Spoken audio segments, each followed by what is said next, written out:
Hello everyone, welcome to Paranormal M. I'm glad you're here for tonight's Paranormal Stories video. If you enjoy the stories, please give the video a like, and if you've ever had something strange or unexplained happen to you, you can send your story to me. Tonight, we're starting with a story from someone who thought he was just being transferred to another prison, but soon found out there was something very strange about where he had ended up. So settle in. Listen at your own pace, and I hope you have a good, peaceful sleep tonight.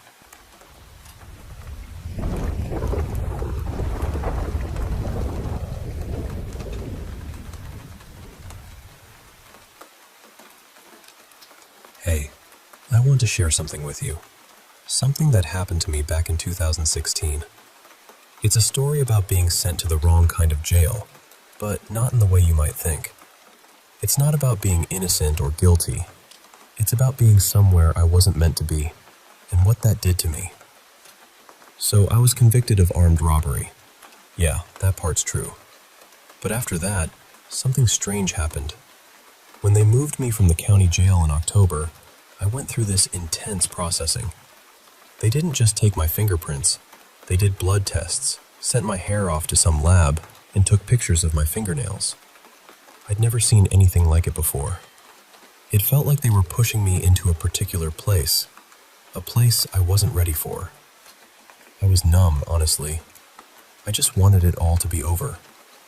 I didn't think about the paperwork, the stamps on the legal documents, or what those stamps meant. I just wanted to drift away for the next 6 years. No thoughts, no feelings.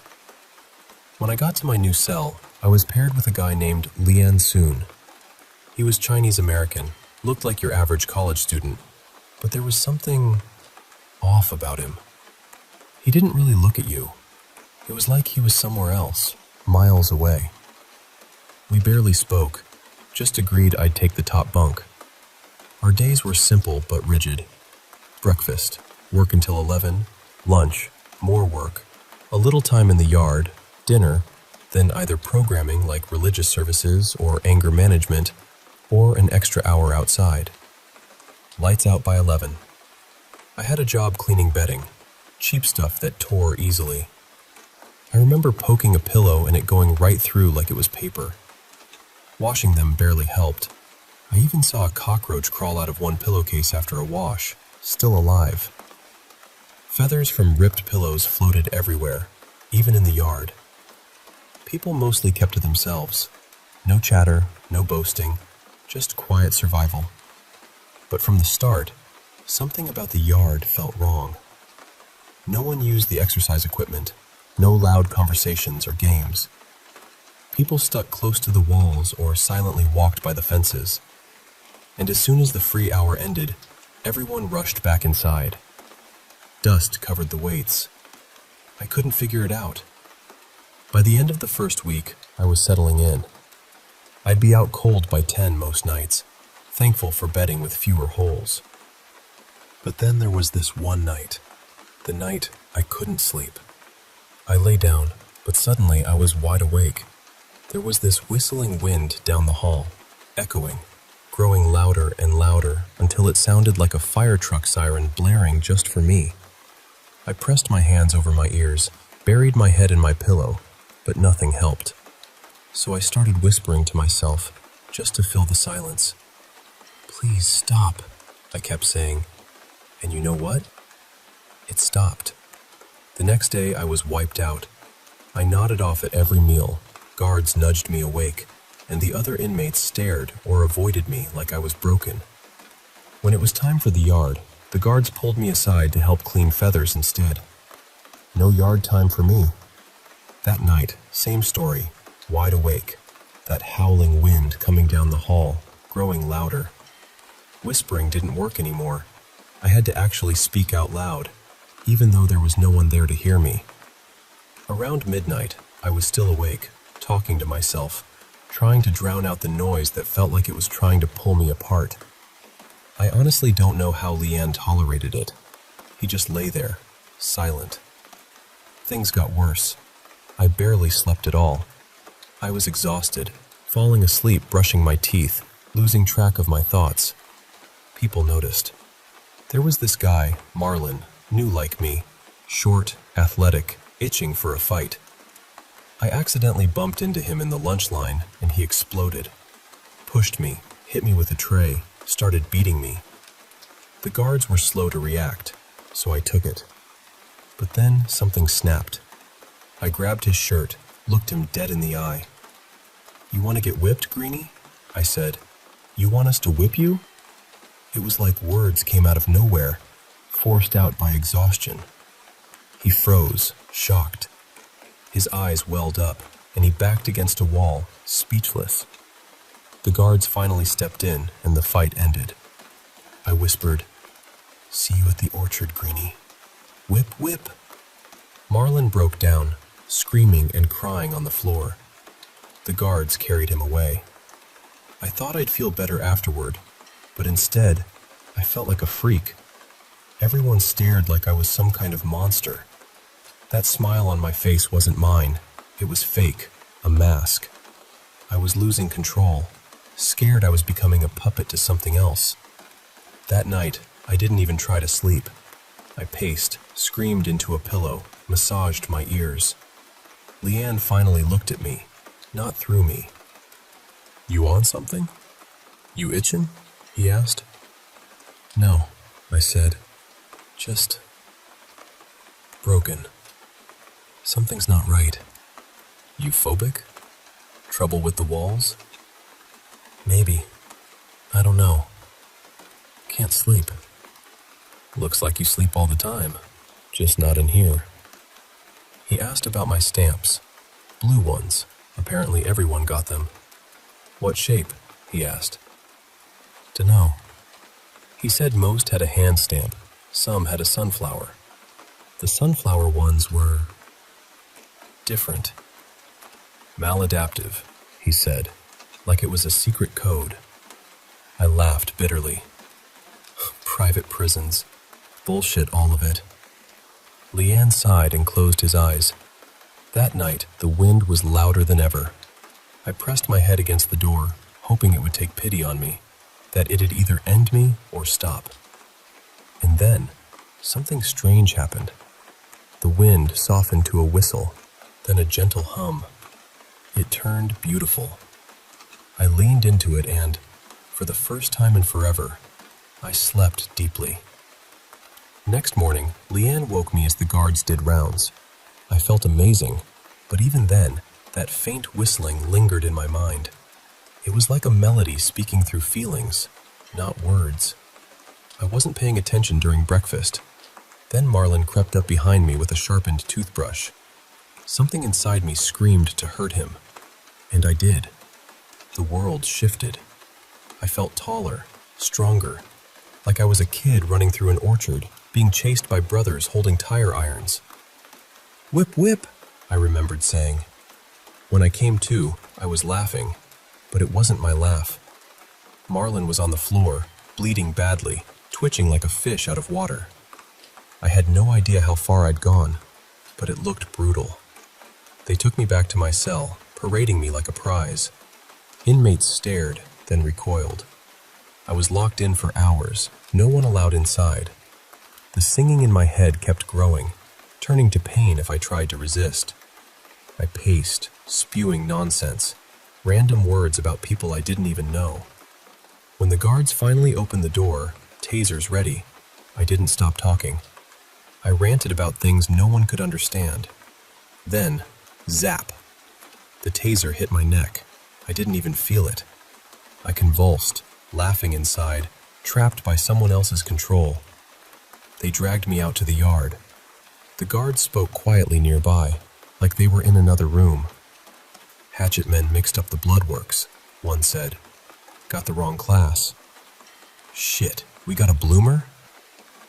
"Whole time?" "Christmas miracle he didn't pop his celly." "So why we taking him out?" "Protocol." "Fuck protocol." They left me alone in the middle of the yard, guards forming a circle around me.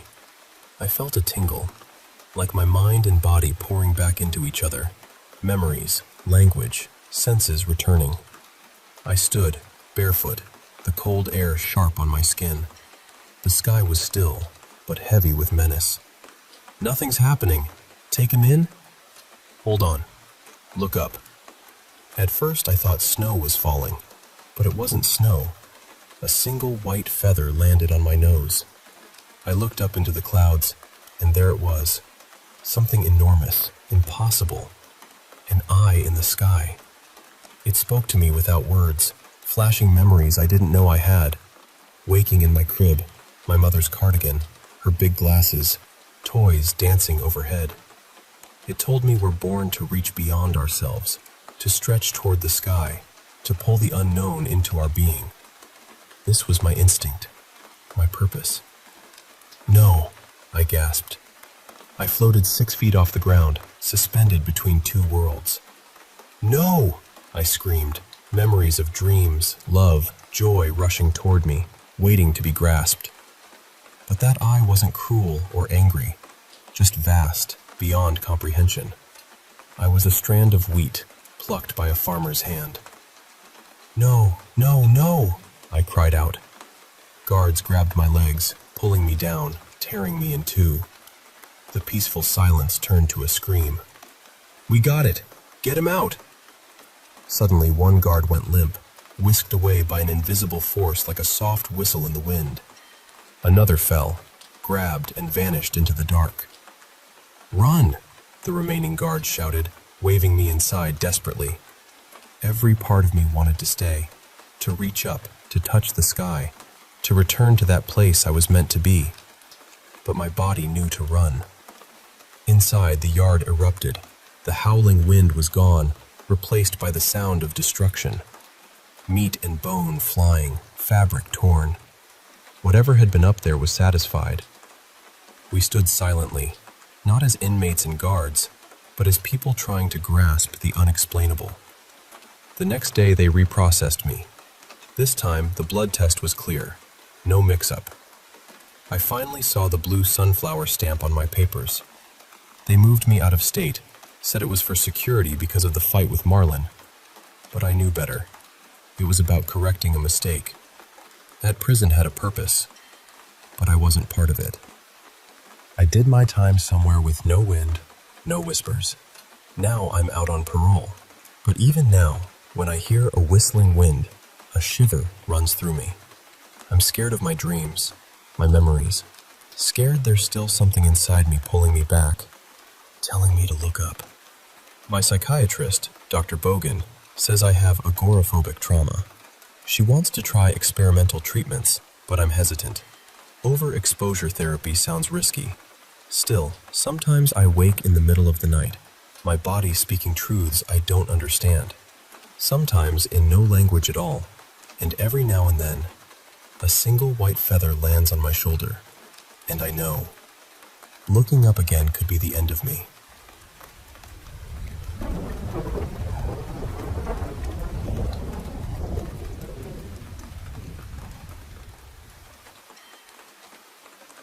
Hey, I want to share something with you. Something that's been on my mind for a long time now. It's a story about a flower shop, a family legacy, and some very strange blue flowers that changed everything. So, bear with me as I take you through it. It all started on a day that seemed ordinary, at least at first. I was working at the flower shop, the one my mom used to own. This older woman came in, looking determined, almost desperate. She asked for blue flowers. "I'm sorry," I told her, trying to keep my calm. "We're out of the blue ones." She looked at me, disbelief etched deep into her wrinkled face. "All out? How can you be all out?" I tried to offer alternatives. "We have some beautiful purple azaleas that might work." "They're not blue," she interrupted, stomping her foot hard enough that the floor seemed to shake. "They have to be blue." I could see the frustration boiling over. "Mrs. Morris, we have several types of, but they're not goddamn blue." Her voice was sharp, angry. Suddenly, with a sweep of her arm, she knocked over an entire display of herbs, ramson, dill, basil, all cascading to the floor in a chaotic mess. I just stood there frozen, mouth open, staring at the scattered greenery. "You're getting me blue, you grinning bitch! You're getting me blue!" she yelled before storming out, nearly toppling a stack of pots on her way. My hands were trembling. Things had spiraled out of control. But it wasn't always like this. My mom, she was a flower girl once, tending a small stall by the old railroad tracks since she was just a young teen. At 18, she fell in love with a local rancher's son, my dad. A few years later, after a shotgun wedding, they started building a life together. Dad wanted to give her everything. What started as that small stall grew into a flower shop just off Main Street. The Green Gardens, or as we called it, the Big Green, was her sanctuary. She lived there, breathed the flowers, spent 12 hours or more every single day in that shop, whether it was open or not. That place was her heart, just like I was. I never planned to take over the shop. I dreamed of being a marine biologist, exploring the mysteries of the ocean. But when Mom fell ill, everything changed. She slowly withdrew from 12 hours a day to just a couple of hours a week. It was just Dad and me handling the shop, and he had other work to do. I remember turning 21 behind that counter, surrounded by wilting flowers, the scent of soil, and the quiet hum of the city outside. Someone had to keep the shop alive. When Mom passed away at 23, it felt like the flowers themselves had withered with her. Doctors never really figured out what was wrong. Some kind of calcium deficiency, maybe. It was like her body was turning against her. Dad and I thought about selling the shop, but we couldn't. It wasn't just a business, it was a legacy. No one wanted to keep it running, they just wanted the land. Dad couldn't bear to see it turned into a cafe or bar. The Big Green had to stay green. I remember one quiet dinner with Dad after a long day. We sat there, plates empty, the kitchen clock ticking loudly. "No one thought it'd grow," he said. "The soil's rough, too much calcium." "Mom made it work," I said, nodding. "Yeah, in a way," he agreed. "But to the soil, no one is perfect." Dad wasn't coping well. He quit his job and left town, leaving me alone with the shop and the house. I understood, but I still felt abandoned. I celebrated many birthdays behind that counter, watching my dreams of the ocean fade. Dad was right.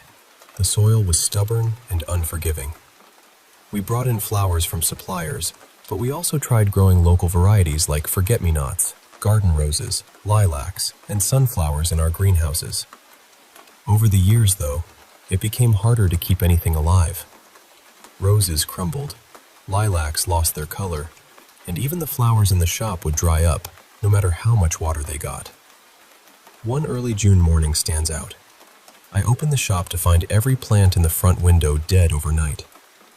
I had replaced all the soil Mom had used, but death had come anyway.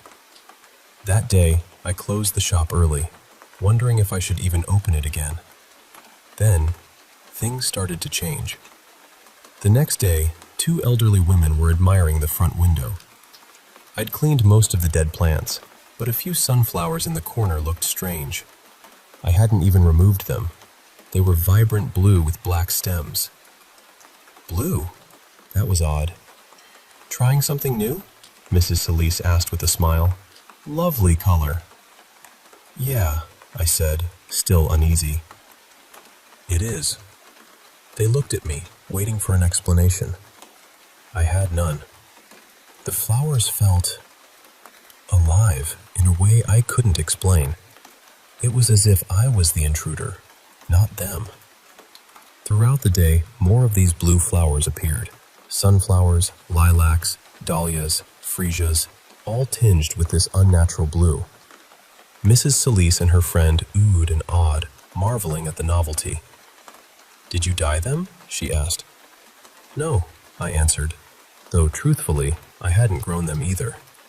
Customers stopped, drawn in by the strange flowers. Some bought so many they could barely carry them.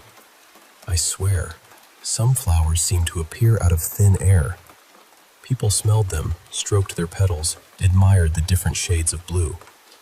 Two grown men from a nearby construction site almost fought over a bouquet of garden roses.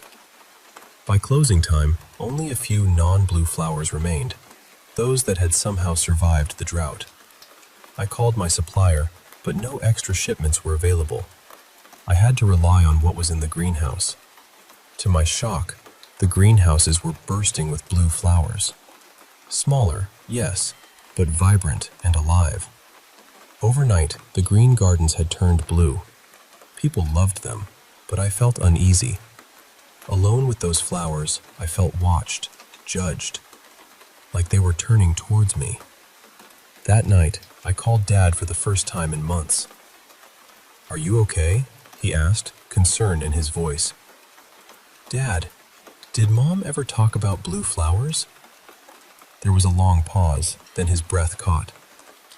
"Yeah, she mentioned them a few times." "What did she say?" He hesitated. "She thought they were weeds, said she'd get rid of them." "Did she?" "Yeah, I think so. She said it was some chemical in the soil she didn't like." "Are they back?" "Yeah, the shop's full of them." "Be careful," he warned. "I don't want you to get sick too." The next morning, I decided to clear them all out. I agreed with Mom. They seemed unnatural, the color too vibrant, just off. In the greenhouse, I grabbed a blue sunflower and tried to pull it out. The petals rattled and the stem trembled. I let go, bewildered. I never thought a flower could react like that. I tried again, steady and slow. The rattling returned. I stepped back, heart pounding. Maybe it was like those videos of octopus arms moving with soy sauce. Finally, I gripped firmly and pulled. The rattling stopped. Then came the smell, awful and sickening, like rotten fish mixed with fake citrus, a chemical disguise. I dropped the flower, retching. My fingertips ached, nerves pulling tight. The flower shriveled into a gray, dried husk on the floor. The smell lingered. My hands shook, and I felt like I'd committed a terrible sin. I couldn't clear them all out, not just because of the cost, but because people adored them. As long as they were happy, what harm? Still, the smell haunted me. So I opened the greenhouses to the public, doubled the price, and stayed open longer. People flocked in, eager for the blue flowers.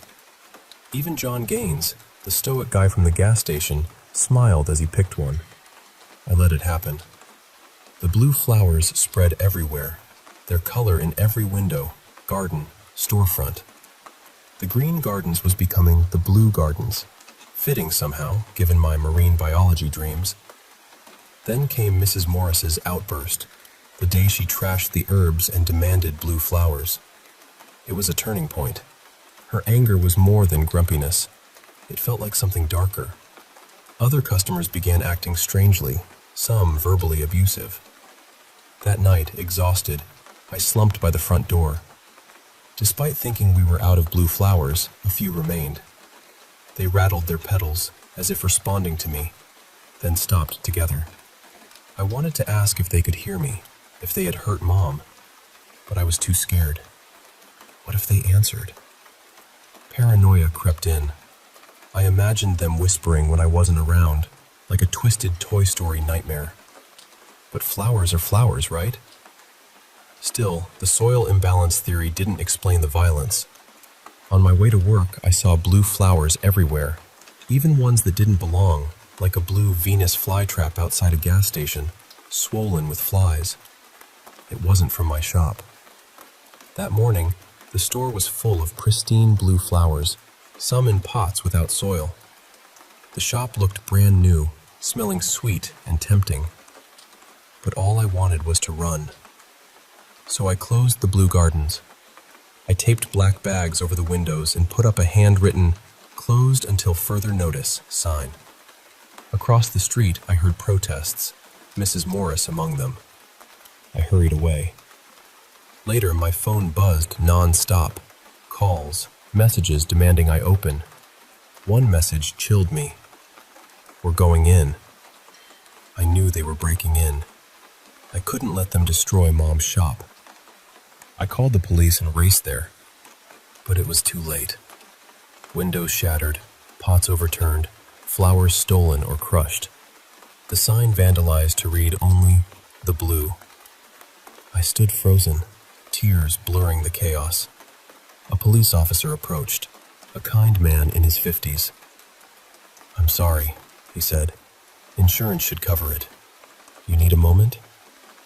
I nodded, voice barely a whisper. "You're her daughter, right?" I nodded again. "She had her accidents," he said, chuckling lightly. "One greenhouse burned down once. She never claimed damages, just let it happen. That was Mom's solution. Fire. I thought about it. Maybe that's what made her sick. The plants, the blue flowers, they carried something toxic. I filed reports, took pictures, helped the police. But inside, I planned to burn it all down. The greenhouses, the shop, the entire blue gardens. That night, I returned with gasoline. But the shop was full. People rummaging, eating soil, clutching blue flowers like lifelines. Their eyes were dark, mouths dirty, like twisted versions of themselves. John Gaines approached, holding a garden hoe. I grabbed the nearest blue sunflower pot, ready to defend myself. He stopped, afraid to harm the plant.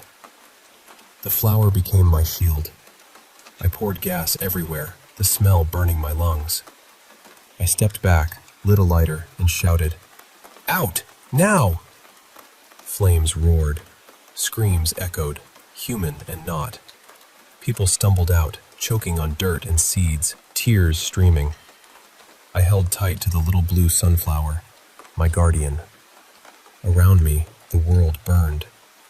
Sirens wailed in the distance, flames reflecting in the eyes of desperate onlookers.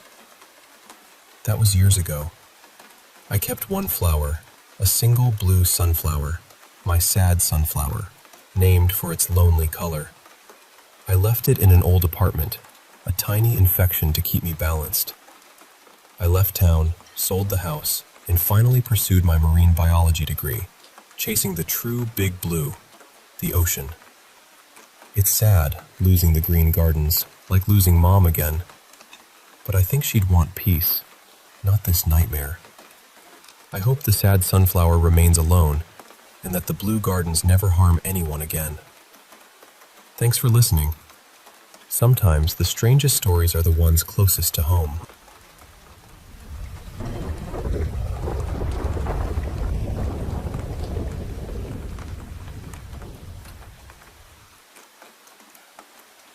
Hey there. I want to share some stories with you. Real experiences that have left me wondering about the thin veil between our world and something else. So, let's start at the beginning. A little while back, I had this vivid dream about my professor. Let's call him Dr. Blackwell. He was dressed entirely in black, but the classroom was nothing like our usual lecture hall. It felt off. All the desks were shoved together on one side of the room, away from the left wall. I remember chatting with my friend Mia, who was buzzing about some video we were about to watch. We sat there, anticipation in the air, but the video turned out to be absolutely horrifying. Everyone in the room stood frozen, like statues, and I kept thinking, what in the world is going on? Then Dr. Blackwell started handing out permission slips to hypnotize us. Before I could even process it, this blonde woman appeared behind me and snapped her fingers. Suddenly, my body was pressed against the left wall, the same as everyone else. But unlike them, I wasn't fully asleep, more like caught between waking and dream. I tried to reach out to Dr. Blackwell as he walked past, but my hands felt numb, like I was trapped in invisible chains. The woman moved down the row, placing locusts into people's mouths. When she got to me, I was the only one, at least I think I was, to refuse. And then the dream just stopped. Now, here's where it gets eerie. A few days later, I walked into that same class as usual. But this time, I heard these voices inside my head, urging me to leave. I brushed it off as stress or exhaustion and stayed. Dr. Blackwell showed some videos during class, and the last one was a maddening display of strobing lights, flashing violently with words and phrases interspersed. I covered my eyes, feeling sick, but the room felt hypnotized. After class, everyone seemed spaced out, like their minds were elsewhere. I was dazed, asked about an assignment, and left. Later that day, I looked up mass hypnosis methods and found out that strobing lights are indeed used to induce hypnotic trances. Panic set in. I was having a full-blown anxiety attack, telling myself, I have to get out of here now. As I hurried to my car, a crow landed on a nearby pole and cawed sharply at me. It felt like a warning. I debated going back to tell Dr. Blackwell about the seizure risk the video posed. Then I saw him near his car, watching me. I told him my concerns, and he apologized sincerely. But driving home, the feeling of being watched lingered, like something was sitting right beside me. A few days after that unsettling episode, I felt this heavy, oppressive presence surround me. I consulted a psychic friend who told me something was definitely there, angry, and communicating through her. I tried to reason with it, convincing it to leave. It did, but only briefly. When it returned, it wanted me gone. Completely gone. I had to sage my entire house to push it back. I've pieced together some conclusions about that year, but many questions remain. What do you think happened? Am I just losing it? Now, let me tell you about a friend from a few years ago. Let's call him Ethan.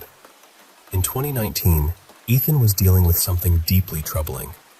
He'd created a shrine in his closet, praying to an entity he described as a faceless man wearing a top hat. This presence told him to harm himself, and tragically, he did.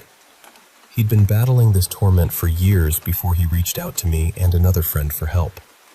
We gathered at a friend's apartment before heading to Ethan's parents' house, the place where he'd summoned this being. Ethan warned us that the entity was watching one of my friends. We were about 8 or 10 people, but no one else saw anything. Still, I felt this crushing weight on my shoulders. Once inside Ethan's room, I noticed a hand-painted picture resembling Jesus Christ, but something about it felt wrong. The atmosphere was thick with tension as Ethan paced nervously. My other friend pulled out her Bible, and before she began to pray, I approached the open closet. Without realizing it, I was suddenly pushed back across the room, about 7 or 8 feet away from the closet. My heart raced in a fight-or-flight frenzy, but since you can't physically fight something like this, I left the room. When I came back down, Ethan was calm, but my praying friend had tears streaming down her face. Months later, Ethan told us he'd accepted this presence would always be part of his life, and had stopped fighting it. I never saw the entity myself, but it still haunts me. If you've had anything similar happen, I'd love to hear your story. Speaking of eerie encounters, I once lived in a split house where my husband often hung out upstairs, leaving me alone downstairs. One day, while in the bathroom, I heard footsteps and whistling from the kitchen. I assumed it was him, but the tune was odd. Exactly the same, repeating, stopping, and restarting in a strange pattern. The whistling got faster and distorted into an unhuman pitch, pressing against the bathroom door handle. I braced it, heart pounding, fearing someone would break in. Then silence. I paced nervously before daring to open the door. Since then, whenever I hear whistling alone, I freeze, hoping it won't return. But there's more. In that same flat, I had a terrifying encounter with what I think might have been a skinwalker or wendigo. It was the worst fear I've ever felt, an overwhelming sense that my life was in danger. One night, our dog was barking outside, so I went to check. The dog went back inside, leaving me alone near a shed. I heard scuffling noises, like a person crawling on all fours. Panic gripped me as the noise moved closer to the shed door. I ran inside, slamming the door behind me. The dread didn't fade. It felt like the presence was inside my home, moving along the walls, and then, suddenly, in the kitchen. Too scared to look, I slammed the door again, praying it would leave. And it did. Months later, with the back door open on a warm summer evening, I was on my laptop when I sensed movement outside. Our dog suddenly stopped, looked at me, then headed outside. I peeked and saw a crouched humanoid figure by the door frame, skin like burnt earth, hairless and emaciated. It twisted its form to watch our dog, the source of those scuffling noises. I threw my laptop down and ran upstairs, refusing to go back down alone. I'm grateful the dog was there to warn me. Otherwise, I dread to think what could have happened. A friend suggested it was a skinwalker, and though rare in Europe, there are stories. I'm just glad we moved away. Currently, I'm dealing with a ghost that seems to stalk me around the house.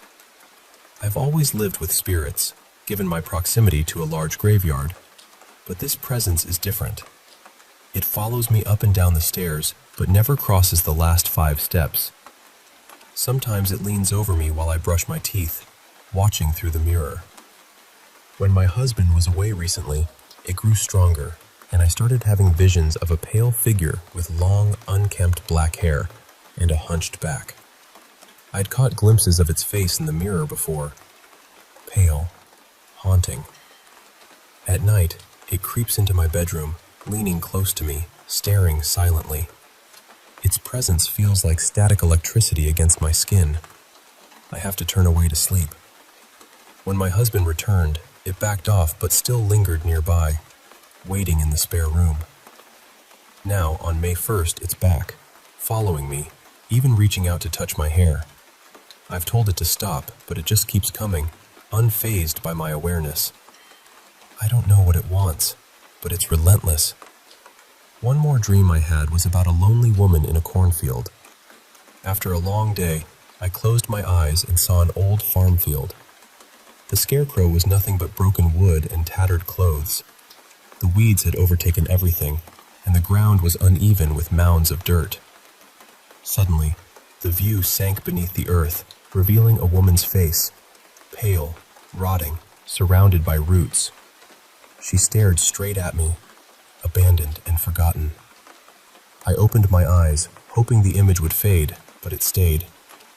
When I closed them again, the field was full of tall corn, and the scarecrow had a face and stuffing, its hat barely perched. I told my partner about it until the images disappeared.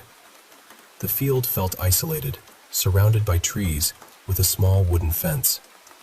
It broke my heart, thinking she might be there, waiting for someone to find her and bring her peace.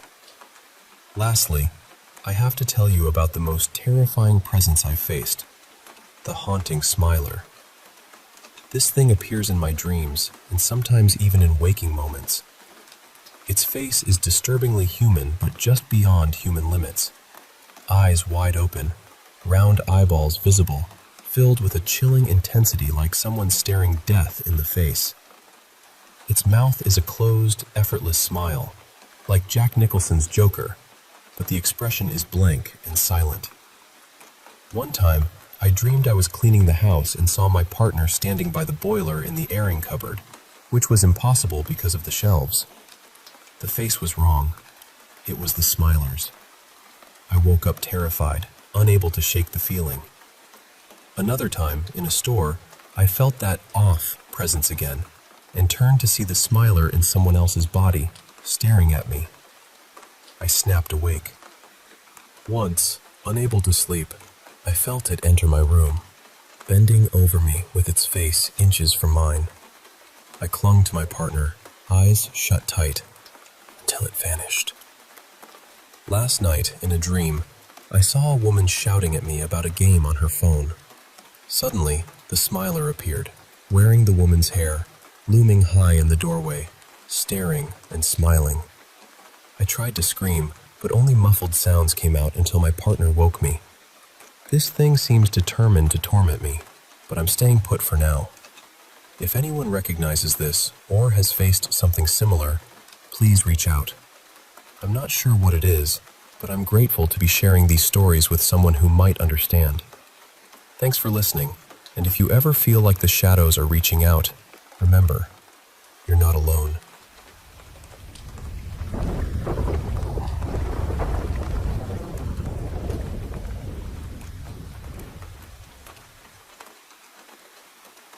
Hey, I want to share something with you that's been weighing on me for a long time. It's a story about a small town, a class I took, and something I can't quite explain. I hope you'll hear me out. So, this all started the year I went off to college. My name's Rick, by the way, not Richard. That year was supposed to be the start of my new life, but instead, it became the darkest time I can remember. My parents died in a car accident, a massive 5-car pileup on a cold autumn evening somewhere not too far from here. They were trapped in the middle of everything. The EMTs couldn't reach them in time. And there was a fire. It wasn't the kind of peaceful passing you hear about. It was awful. The kind of thing that leaves you hollow and scared. After that, I couldn't stay in college. I dropped out during my first semester. I had some money from their inheritance and life insurance, enough to keep me afloat. Everyone around me kept saying, sell the house, move somewhere new, start fresh. But I just couldn't process any of it. It was too much. If it hadn't been for my Aunt Lila, I don't know how I would have managed. She was incredible, arranged the funeral, helped me move, called me every single day just to check in. Honestly, she was like my guardian angel. That's how I ended up here, in this tiny town in Minnesota. It feels like the middle of nowhere, really quiet and slow. I bought a cheap little house and took a job at the local warehouse, thanks to my Aunt Lila's husband. I didn't mind the small town life. It suited me. It was peaceful, at least on the surface. For a few years, I just lived quietly.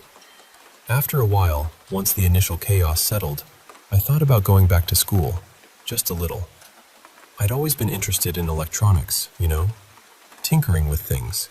So I took a chance and enrolled in an evening class on basic electronics at the community college here. I was shy, really shy, but Aunt Lila encouraged me. Said I should just try it once. The class was small, just 8 of us. That first night, we learned how to shorten a cable. We carefully stripped it, cut the copper, then put it back together. The teacher made sure everything worked, and it felt amazing to make something with my own hands. After class, I stuck around and chatted with some of the other students. There was Jonah, unemployed like me, probably my age. Paula, a young woman hoping to get an apprenticeship with a local electrician. And 2 guys, Will and Gary, who worked at the community theater.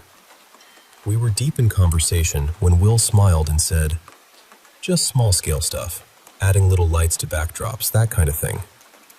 Jonah laughed, saying, I just need an excuse to get out of my apartment sometimes. It feels good to stay busy. Then Paula turned to me and asked, what about you, Rick? What are you hoping to get from this class? I started to answer, but then I froze. The room seemed to hold still. My eyes flicked from one face to the next, and something was wrong. They weren't blinking, not moving at all, like statues. Not a single breath, nothing. It was as if time itself stopped. My heart pounded in my chest, and I felt this rush of panic. Then, Paula's hand rested softly on my shoulder. Rick, are you okay? She asked, voice soft but real. I realized I'd been holding my breath for who knows how long. I shook my head and forced a smile. Sorry, I said, chuckling nervously. Long day. Anyone want to grab a coffee? They all did. We went out for coffee, but I couldn't shake the feeling from earlier. That moment stuck with me, sharp and cold. That night, as I lay in bed, my heart beat loud in my ears. I could almost hear it thumping in my fingers in the quiet of my room. I didn't want to cover myself with blankets. I felt too hot. So I slept on top of the covers, staring at the ceiling, counting each heartbeat. When I went back to class the next time, I was nervous. I didn't want to feel that frozen, empty feeling again. This time, we were dismantling an old TV. We worked as a group, each tasked with identifying parts. Then, using the manual, we explained how electricity flowed through the device. Gary was in the middle of presenting when that sour, bitter feeling crept up my throat again. Gary froze mid-sentence, his words cut off. The room fell silent. My classmates were like statues again, and even the classroom clock stopped ticking. But then, outside the door, I heard footsteps.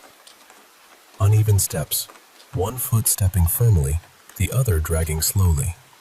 They echoed in the hallway, clear as day. There was a frosted glass window in the door, and out of the corner of my eye, I saw movement. I didn't dare turn my head to look directly, but I could sense something shifting just beyond the glass. A crinkling sound, like someone clutching a paper bag tightly. The door opened just a crack. A voice whispered, muffled and hollow, stretched out like a sad song. "Please, someone. There has to be someone. You have to wake me. Wake me, please." The door opened wider, but I stayed frozen, eyes locked straight ahead. Suddenly, Gary spoke again. "It won't work until you reconnect it," he said, pointing at the flyback transformer. "It wasn't connected when we opened it, so someone's been tampering with it." The teacher laughed. "Looks like we have a proper repairman. Well done, everyone." Will added, "Messing with the heatsink, too. Do we get extra credit for that?" I just straightened my back and stared at the door. It was ajar now. Had it been open all along? I felt sick to my stomach, like something was twisting inside me. My pulse pounded for hours after class. Sleep was elusive, and the next day at the warehouse, I was drowsy, inattentive, skipping lunch just to nap. One afternoon, as I was heading back to work after my break, that awful feeling hit again. The lunchroom clock had stopped. Everything froze in my chest. Then I remembered. The clock hadn't worked for weeks. No one bothered to change the batteries. Relief mixed with deep unease. I thought about quitting the classes. I didn't want to feel like that again, but I couldn't. I needed answers. I needed to understand whatever this was. The third time I arrived early to class, I found Jonah, Paula, Will, and Gary chatting. Paula was unusually quiet, her dark circles deeper and her eyelids heavy. I asked, "Paula, you okay? Late night?" She sighed, about to answer when the clock stopped ticking. Red light. The footsteps were louder this time, one foot stomping, one dragging, and the door slammed open. I kept my eyes locked on Paula's. Everyone else froze, but Paula blinked. She was red lighting. The voice came again, clearer now, a woman pleading, desperate. "Please, they have to be here. They have to wake me." Paula panicked, her head twitching like a scared deer. A paper bag dropped to the floor with a sharp rustle. Then, suddenly, something grabbed Paula by the neck and lifted her off the ground in one swift motion. I heard her struggling, gasping for air. Her scream changed. It wasn't human anymore. It was raw, animalistic, wild with fear. Bones cracked, sinews snapped, and then... silence. A heavy thump as something was dropped into the paper bag. Liquid splattered on the floor. Yes, yes, finally, the voice cried out. Then the clock ticked again. No Paula, no blood, no paper bag. I asked about her later, but no one knew who I was talking about.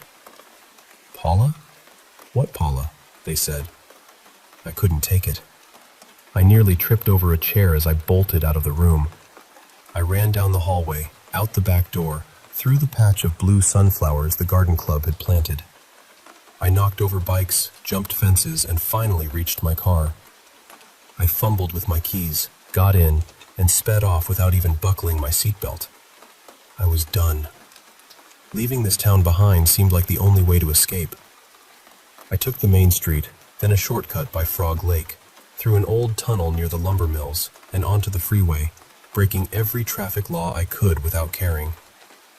The radio blasted some upbeat pop song about being yourself, but all I wanted was to be someone else, anywhere else. This had to be why Mom taught me to go red light. Something inside us that lets us see, and be seen by something we shouldn't. Something that makes us freeze and hide. Then, suddenly, the radio cut out.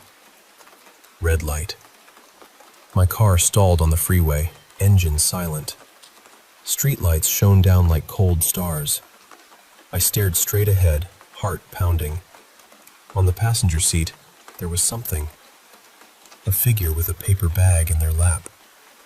I heard Paula's voice, weak and muffled. I think this is him," she whispered. "He sees. He can wake me from this nightmare. It's not real. It didn't happen. I'm okay." A finger snapped right next to my ear. My mother used to do that all the time, so I didn't flinch. I just held still, breathing shallow and tight. "Please, just take him, just in case. Then I'll wake up. This'll be over." There was a rustling noise, a stiff neck creaking as a head shook side to side. "Please, someone must wake me. Someone must. Surely." My passenger leaned close, voice dry and strange, lips barely moving. "Hello." My chest ached, my eyes watered, but I stayed still. I imagined that red light in my mind, the one Mom taught me about. I pictured her turning back with a smile, the light changing to green. If I just stayed still, if I just waited, everything would be okay. And somehow, I knew that I'd be fine.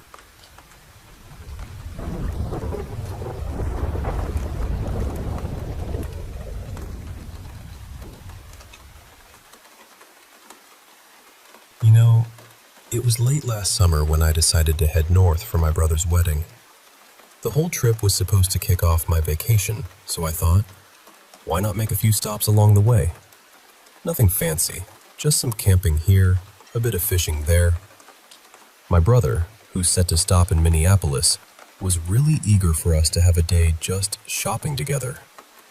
Honestly, I wasn't feeling it at all.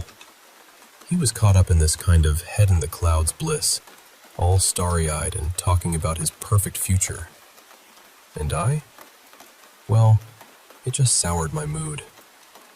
Sometimes it's baffling how your younger sibling can seem to be flying past you in so many ways, right? But I try not to dwell on that. Never mind all that. I was passing through this tiny town in Minnesota when I made my first stop. Fishing. I figured getting away from my brother's infectious grin for a bit would be good. Just me, a six-pack, and endless time stretching out ahead.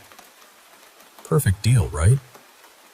So, this lake, I remember it ran along the west side of the town and curved gently into a dense patch of woods. There was this little dirt road looping around the back side of the lake, opposite the town itself. Going back through the underbrush would probably take a couple of hours. It was a big lake. The folks at the gas station seemed friendly enough, and I didn't need a fishing license, so I thought, heck, why not? I drove the long way round, parked my car near the trees, grabbed my gear, and started digging along the tree line for bait. Didn't take long to fill the jar. The air was fresh, slightly damp from recent rains, and the sun was mild. Just the kind of day you'd want for fishing. I followed the path down to the lake, bait in hand. It was nearly lunchtime. I'd picked up a few sandwiches and a six-pack from the gas station. I had this super comfy camping chair, an audiobook queued up, and nowhere to be for the next 18 hours. Honestly, if I skipped that shopping day with Smiley McGee, yeah, that's what I called my brother in my head, I could even stay an extra day out here. This was my perfect escape. I was genuinely excited. As I approached the lake, I noticed a wooden sign, sort of handmade and painted with big, clear letters. Melonhead. I stopped and stared at it, rereading it a few times. Melonhead? What on earth was that? I snapped a quick picture and kept walking, a little puzzled but intrigued. Getting closer to the water, the croaking of frogs filled the air. Not just a few, but a chorus, almost overwhelming. The smell of wet earth and vegetation was strong, thick in the air. But as any outdoors person would tell you, frogs usually mean a healthy ecosystem.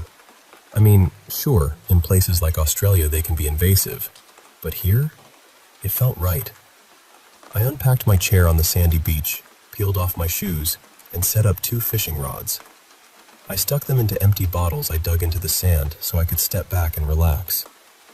Leaning back, I cracked open a cold beer and pulled my baseball cap down over my eyes. Will Patton's voice, narrating the Bill Hodges trilogy, quietly filled my ears. I melted into that peaceful moment. That feeling of being alone with nature, with nothing pressing, was exactly what I'd been waiting for all year. I must have dozed off for about an hour because when I woke, I had no clue where the story had left off. My beer had warmed, and the fishing bobbers had drifted back to shore. I got up, reeled in the lines, and reached for my bait jar, only to find it tipped over in the sand, completely empty. Weird. Leaving my gear on the beach, I grabbed my shovel and headed back to the tree line to dig for more bait. It took longer this time, and I had to go a bit deeper into the undergrowth.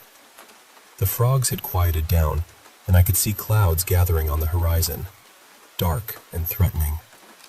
I wasn't planning to stay the night if it rained. The last thing I wanted was to be stuck in a muddy tent. I could always crash in the car if I had to.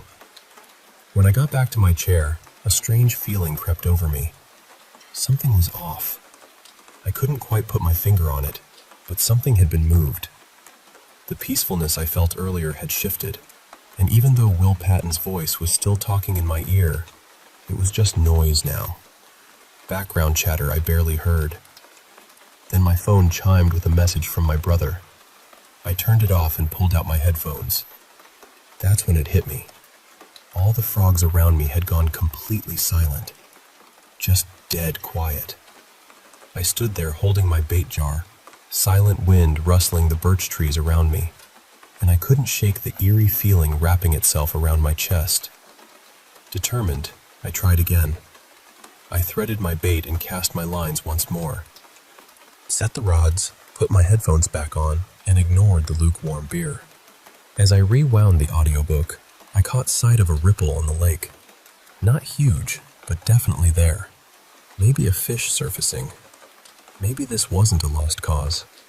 A few minutes later, the first bobber dipped under the water's surface. Then it popped back up. I held my breath, waiting for the next dip. Moments later, the second bobber dipped too. Fish were definitely biting. But then minutes passed with nothing more. I reeled in the lines and noticed the bait was completely gone from both hooks. Those fish were seriously determined. I switched things up, grabbed a black and blue spinner lure that usually worked on bass, and set it up on my best rod with a spinning reel. I stepped up to the water's edge, took a deep breath, and cast the lure in a smooth, beautiful arc deep into the lake. Half an hour went by, and I was getting into the rhythm. The soft click of the reel, the feel of the line sliding through my fingers. It was nice. Just nice. Then, finally, a bite. Not a big one, but a bite. I hooked it and began reeling in steadily. The fish wasn't pulling or twitching. It was just a steady pull. Probably not big, maybe a pound or so, but something to show for the effort. Maybe a neat little photo for Instagram or Tinder. Hey, don't judge, it works. But then, just as the lure was about halfway back, the line snapped. Not from tension or a sudden jerk. No, it was like someone had just cut it. The line whipped out of the water, and I dropped my rod into the sand, throwing my hands up in disbelief. "What the hell?" I shouted to the empty lake. "What the hell was that?" And there it was, a ripple, out on the lake again. That was enough for me. I packed up quickly, trudged back to my car, and tossed everything into the trunk, even the lukewarm beer. I left the bait jar behind. Those worms were useless now. As I slid into the driver's seat, the first raindrops began pattering softly against the hood, the sound gentle but insistent. Right then, my phone chimed again. Third message from my brother, asking if I'd make it to Minneapolis tomorrow. I groaned aloud. I just couldn't handle that toxic positivity today. I needed space, needed silence. As I started the engine, the radio suddenly flickered on, static buzzing in my ears. The engine roared beneath me, and before I knew it, the speedometer needle was climbing, 75 miles per hour. My car began sliding, swaying dangerously from side to side. Panic surged through me. I lifted my foot off the gas, tried to steer straight, and slowly felt the vehicle lose momentum. After a few tense seconds, I coasted to a stop on the side of the road, my chest heaving with exertion and fear. That could have gone so wrong. Real wrong. 5-car pileup wrong. Needless to say, I moved out of that town not long after. I have this sinking feeling that whatever lurks around Melonhead Lake is looking for people like me. People who are aware, who can see beyond the surface. I'm still piecing it all together, trying to understand what happened that day and what fate befell Paula. It's like she never existed. No online trace, no car, no apartment, nothing. How does the world just forget someone? All I'm saying is that if you've been taught this game with the same intensity as I have, maybe it's for a reason. Just be ready, okay? In case you're aware. You know, I wasn't really planning on spending the night out there, but I figured, hey, I can't back out now and call myself a liar. So I decided I'd just crash in the car, listen to my audiobook, and call it a kind of camping. At least that's what I told myself. I'd packed a tuna sandwich and had a beer that had gone lukewarm by then. Not exactly a gourmet dinner, but honestly, I wasn't in the mood to head back into town. It felt more fitting to just stay put, surrounded by those woods. I slipped my headphones back on, turned off all notifications, and let Will Patton's voice slowly creep back into my mind, weaving through the darkening quiet. As the night stretched on, my beer bottle got lighter and lighter. Around 9 o'clock, after dozing off for a bit and scrolling through my YouTube subscriptions, nature called. I had to take a bathroom break. The woods had swallowed the daylight fast. Suddenly, everything was pitch dark. I didn't have far to go, so I stepped out onto the soft earth, the crunch of dead leaves muffled beneath my boots. I did what I needed, then just stood there, breathing in the cold, damp air. From where I stood, I could see the lake shimmering faintly in the moonlight. And then, I noticed it. A ripple. It wasn't just a little wave. It was bigger. I zipped up quickly and stepped back onto the dirt path, squinting into the shadows by the water's edge. There was something in the lake. Not huge, but definitely there. Something round, maybe the size of a basketball, bobbing gently just beneath the surface. I climbed back in the car, feeling a weird mix of unease and curiosity. I updated my Instagram, a little annoyed I hadn't managed to snag a good fishing shot on the trip, but at least I had that odd sign photo. Maybe someone out there would recognize it. Looking at the picture again, I spotted two things I hadn't noticed before. First, that round shape was visible in the background, right near the lake. And second, at the very top of the sign, a small splash of color caught my eye. It looked like the sign was broken, like actually broken in half. That got me thinking. So I grabbed my phone and followed the dirt path again, this time using the flashlight to look around the sign. The frogs were louder now, their chorus rising with the rain that had started to fall softly. Sure enough, just off the path, I found the other half of the sign. It had snapped clean in two. The words were clear as day. Don't feed.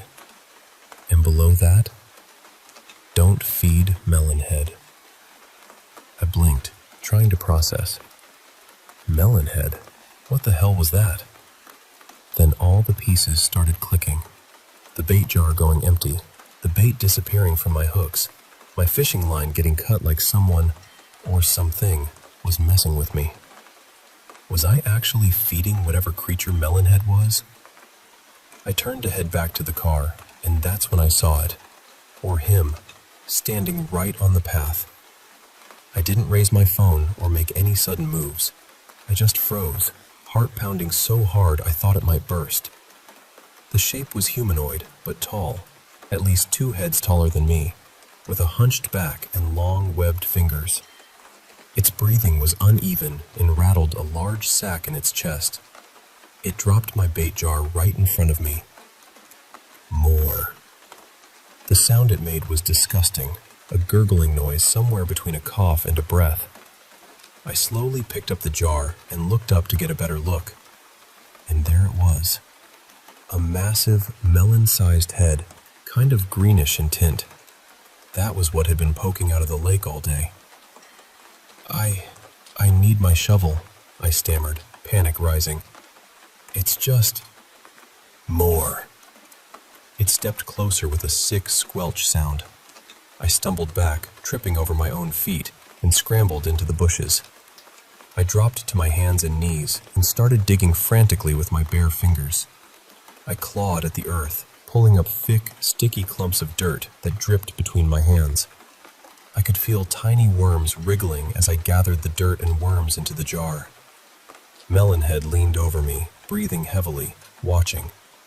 When I held the jar up, it poured the contents over its grotesque face.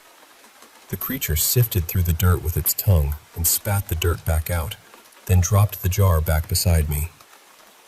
More. Happened, I dug and dug. Time lost all meaning. Every time I filled the jar, it was emptied just as quickly. Hours passed. My nails tore, my fingertips scraped raw against rocks and roots. Every time I slowed, that rattling sound from behind me grew louder, like some enormous rattlesnake ready to strike. I stopped pleading. I just kept digging. Rain soaked me through, chilling me to the bone, but I couldn't tell if my shivers were from cold or pure terror. Eventually, I held up the jar one last time, but this time, Melonhead didn't take it. The sun was quietly rising behind thick, dark clouds. The frogs had gone silent again. My knees cracked painfully as I pushed myself up, fingers trembling and covered in dirt. My clothes were soaked and clung to me. I looked around. No one. Just the empty path and the quiet woods. I leaned against the nearest tree and tried to find some words, but none came. Instead, the tears came. Silent, uncontrolled sobs. When I finally made it back to my car, I plugged in my phone and called the one person I wanted beside me, my brother. I had to get away. I drove without direction, memory foggy and fragmented. I have no idea how I ended up at a gas station or how my brother found me there. But when he did, I felt a flicker of relief. It's taken me a long time to come to terms with what happened that night. At first, I thought I'd lost my mind, that I'd hallucinated everything.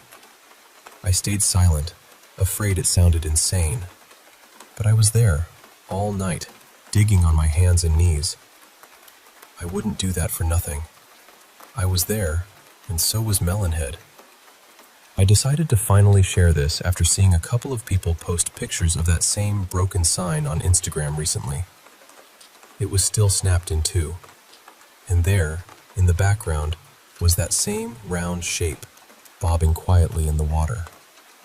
I don't know what Melonhead is, or what it wants, but if you ever come across that sign, please, just don't feed it.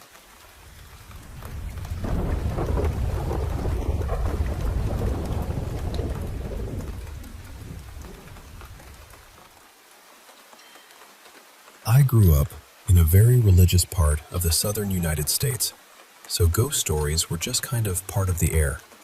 People told them all the time, whether they truly believed them or not. But I believed. And I think I believed because of the things that happened in the house I grew up in. When I was little, I used to see figures in the hallway at night. At first, I told myself it was nothing. Kids see shapes in the dark.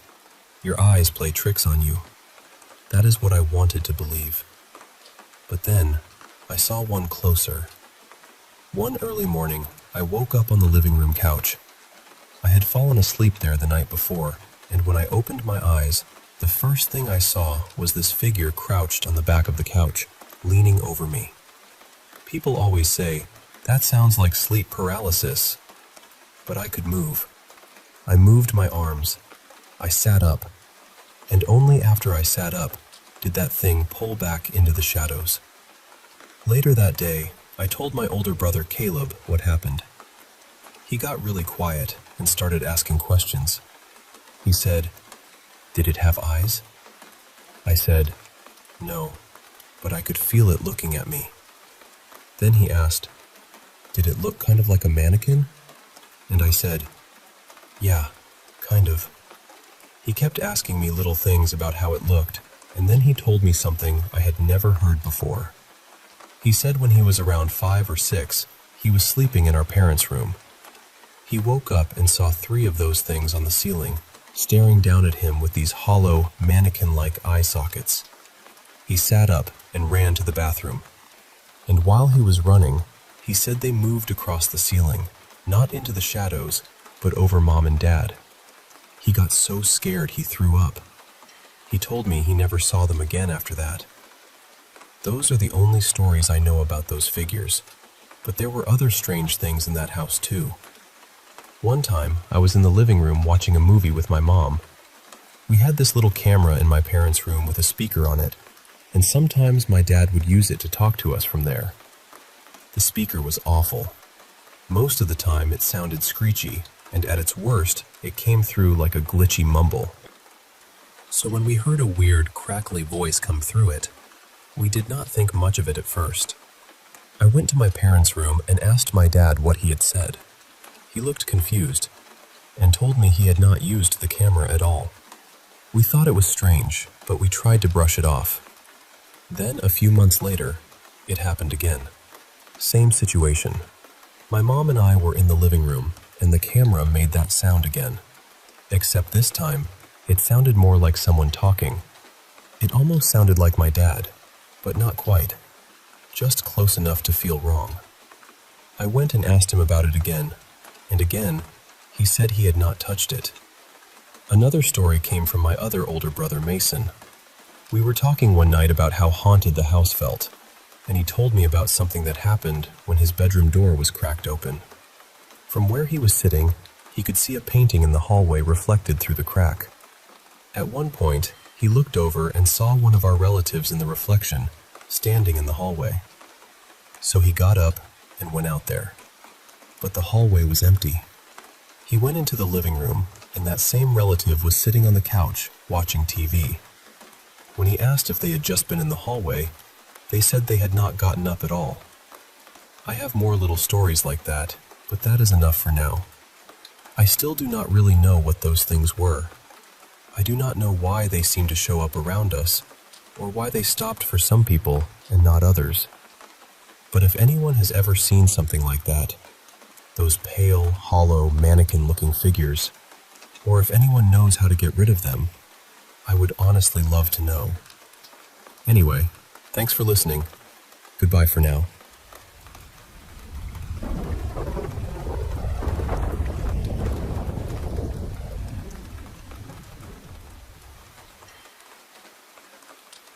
I've carried this memory around for most of my life, and honestly, I still don't really know what to do with it.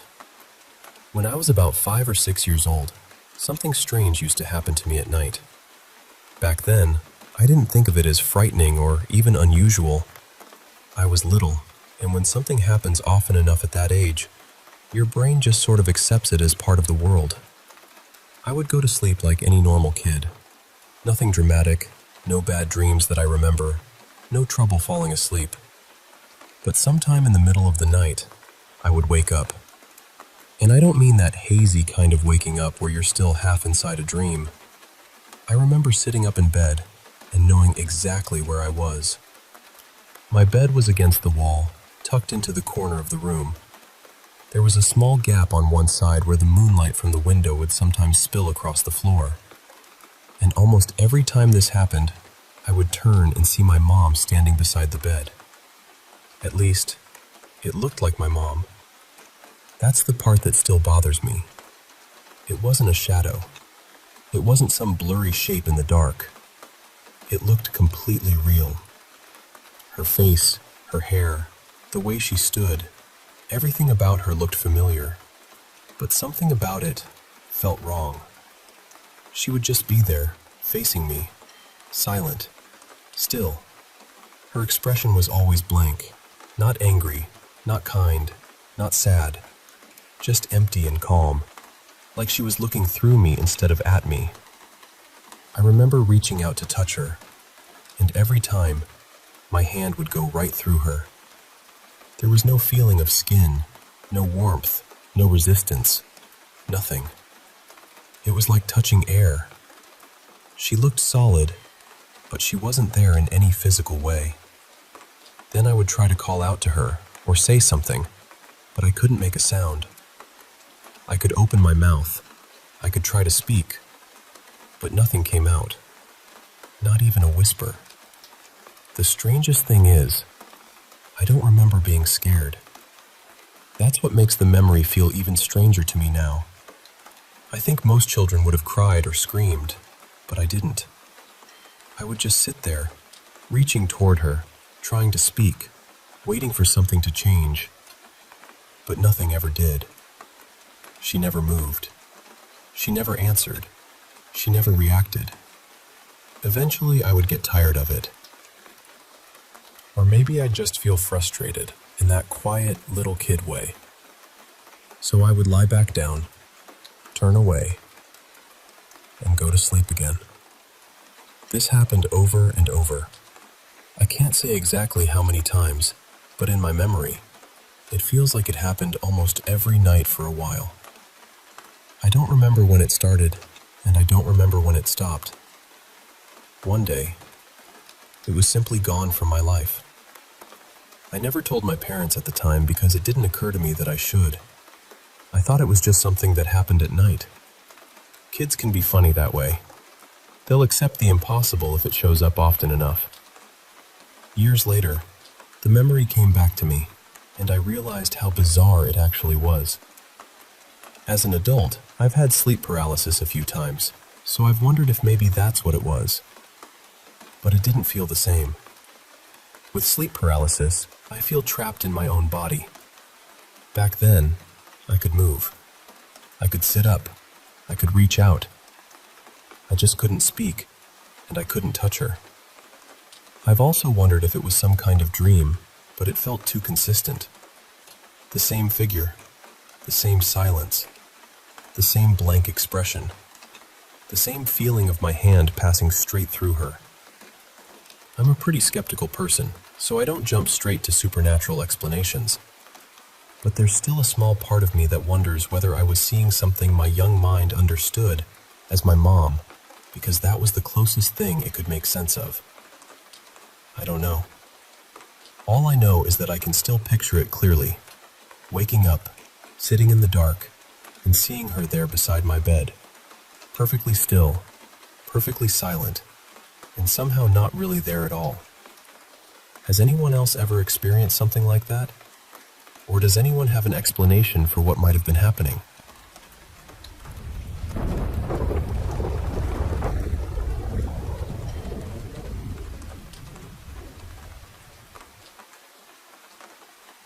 You know, when I was growing up, my family moved around a lot because of my dad's military service. Different towns, different schools, different houses. But there was one place that always stayed the same for us, and that was my grandmother's farm out in the Midwest. It was remote, really remote. Nearly 200 acres, bordered by other farms and stretches of forest land. During the day, it was beautiful. Wide fields, quiet mornings, old trees, that kind of deep country silence that feels almost sacred. But at night, the place changed. The house itself was an old Victorian-style farmhouse. Parts of it had been there since sometime in the 1800s, so by American standards, it had some age on it. And honestly, even people who didn't believe in ghosts felt uncomfortable there. Some of my cousins hated sleeping inside so much that when they visited, they'd rather camp outside in the yard than spend the night in one of the bedrooms. My first clear memory of something strange connected to that house happened when I was about 5. It didn't happen to me directly, but I remember the fear around it. My dad was overseas at the time, and my mom, my little brother, and I were staying near the farm so we could be close to family. My brother Eli was only about a year old then, and he got very sick with a viral infection. My mom was exhausted and worried, so she packed up his playpen and we stayed at my grandmother's house so she could help take care of him. One night, my mom was asleep in the master bedroom, and Eli was in his playpen near the foot of the bed. My mother was always deeply intuitive, almost unsettlingly so, but that's a whole other story. She said she woke up suddenly with this overwhelming feeling that something was wrong. Not a sound, not a dream, just a knowing. She sat straight up in bed and felt, very clearly, that someone was leaning over the playpen, looking down at my brother. She jumped out of bed and rushed over to him, completely convinced that someone was standing there. But when she reached him, the feeling vanished. Eli was asleep, breathing quietly, totally unaware. The next morning, she asked everyone in the house if they had come into the room during the night to check on him. Nobody had. Now, you could say that was just a frightened mother worried about her sick baby. And maybe, on its own, that would make sense. But that was not the only thing that happened in that house. My grandmother and her sister, years apart and on completely separate occasions, both saw the same figure upstairs. They described him the same way. A man in a brown suit, walking along the upper floor like he belonged there. My uncle also used to talk about feeling a presence in the attic. Not seeing anyone exactly, but feeling someone there with him. He was not the dramatic type either. That made it worse somehow. Then there were the sounds. My brother and I both heard them at different times. Loud, deliberate knocking on the outside bedroom walls in the middle of the night. Not random creaks, not branches. Heavy, rhythmic rapping. And these were second-story bedrooms. One of the strangest things happened to Eli years later. He was sleeping downstairs in a room with a large picture window. He woke up and saw 2 golden eyes staring in at him from the darkness outside. Just eyes. No face, no body, nothing else. He believes in the paranormal, but he's also practical. He doesn't exaggerate. And to this day, he says those eyes were real. There was some history to the land, too. We knew that a stillborn baby had once been buried in the front field by a family who owned the property before ours. My grandfather had actually asked that family for permission to move the headstone so he could plant that part of the field. They agreed, because things were different then, though it still gives me a strange feeling to think about. He also found 2 other old headstones nearby, so worn down that nobody could read the names anymore. So we knew there were at least a few graves on the property. After my grandmother passed, the family sold the farm. The new owners later had someone come out and do dowsing in that same front field, where the old headstones had been. According to them, the dowsing suggested there were far more burials than anyone knew. Something like 11 women and 18 men. I don't know what to make of that. But I've always wondered if that field had once been a small, rural cemetery, one that time simply swallowed. Maybe the graves were forgotten. Maybe the people buried there were forgotten too. And maybe some of them became curious about the farmhouse nearby. Curious about the people living there, sleeping there, raising children there. Or maybe they were angry. I don't think we'll ever really know. But I do know this. That farmhouse was the first haunted place I was ever aware of. And strangely enough, it was not the most haunted place I've ever lived.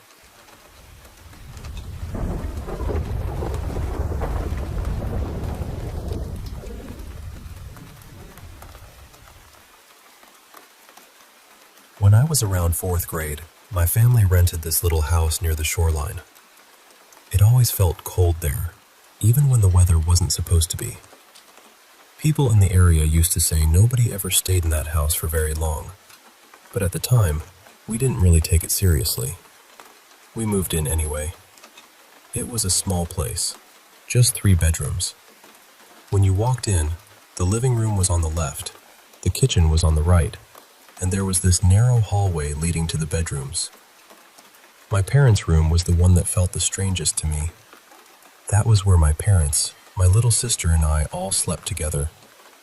Our helper slept in another room, and honestly, those 2 rooms were the ones that always felt heavy at night. The room we slept in had a balcony, but it didn't have any railings. That already made everyone nervous, because I used to sleepwalk when I was younger. But beyond that, there was just something about that balcony.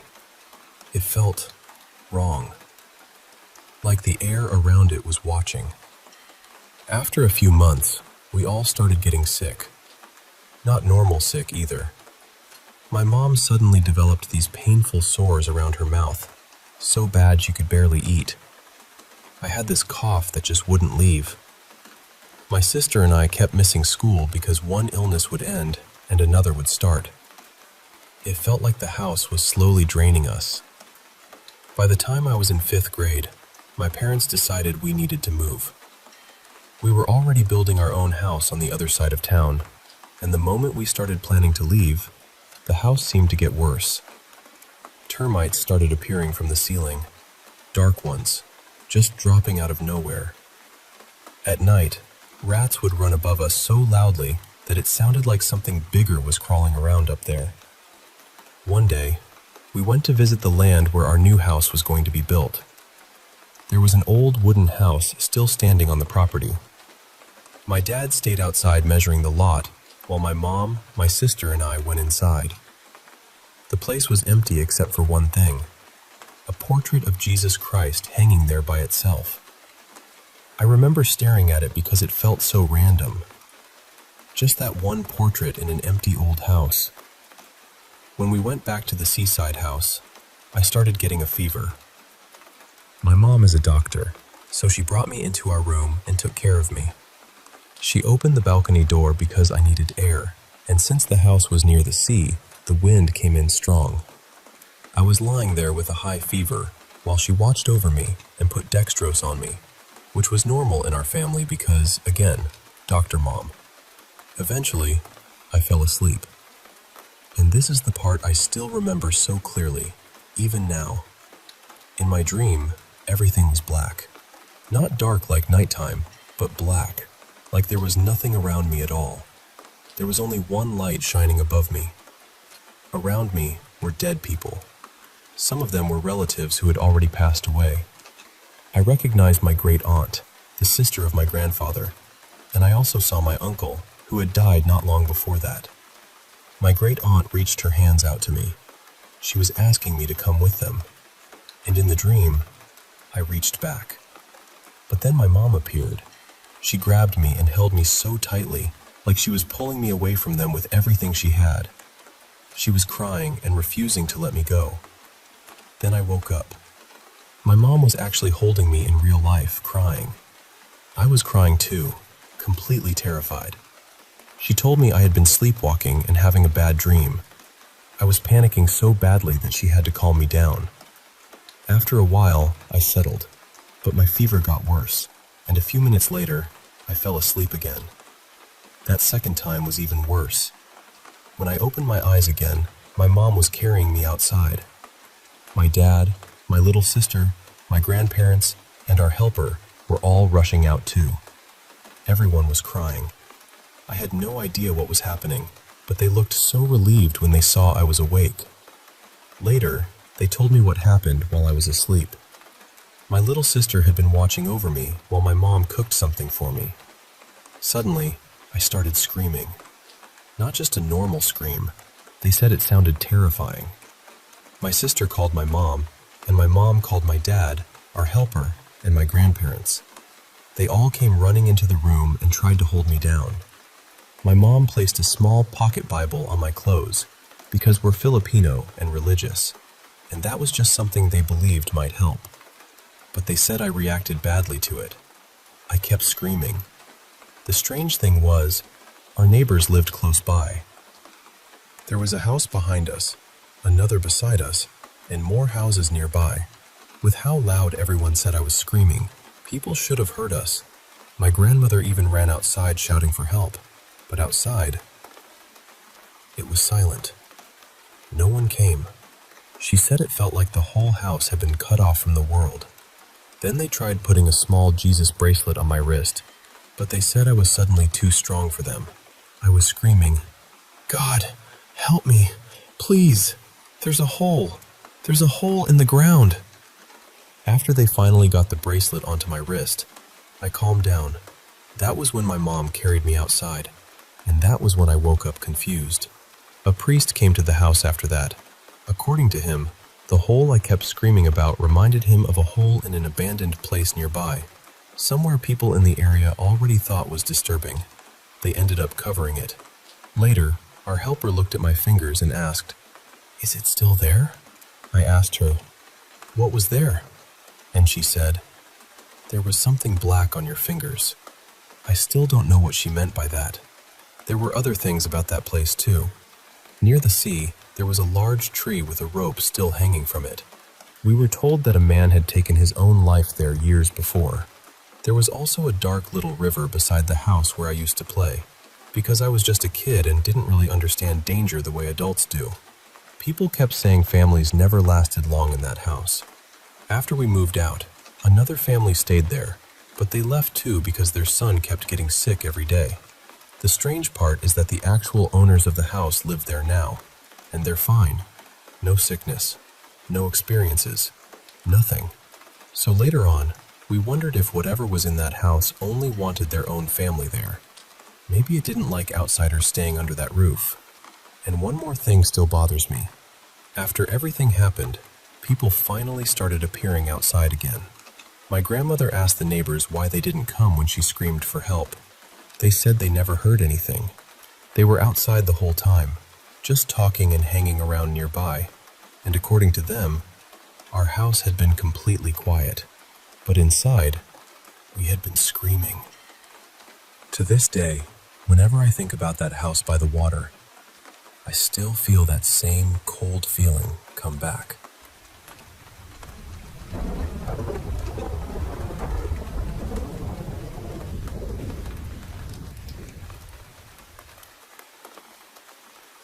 I used to work at a zoo in my hometown, around 2016 to 2018. And I wish I could tell you I was a zookeeper, because honestly, I probably would have stayed much longer if that had been the case. But no, I worked in park services.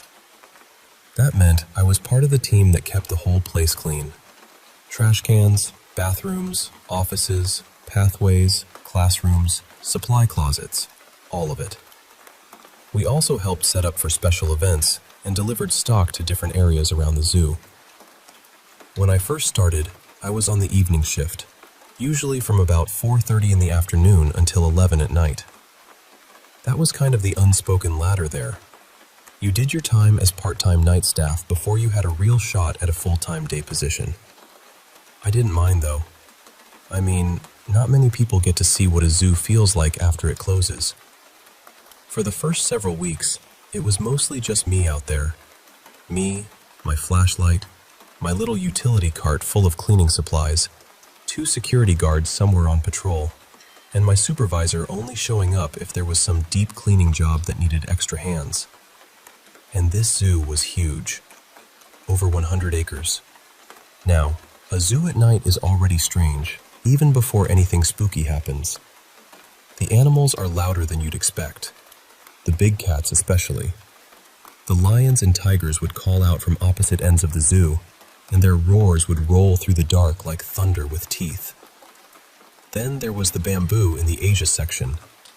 When the wind moved through it, the stalks would knock together with this hollow clacking sound. It wasn't supernatural, I knew that.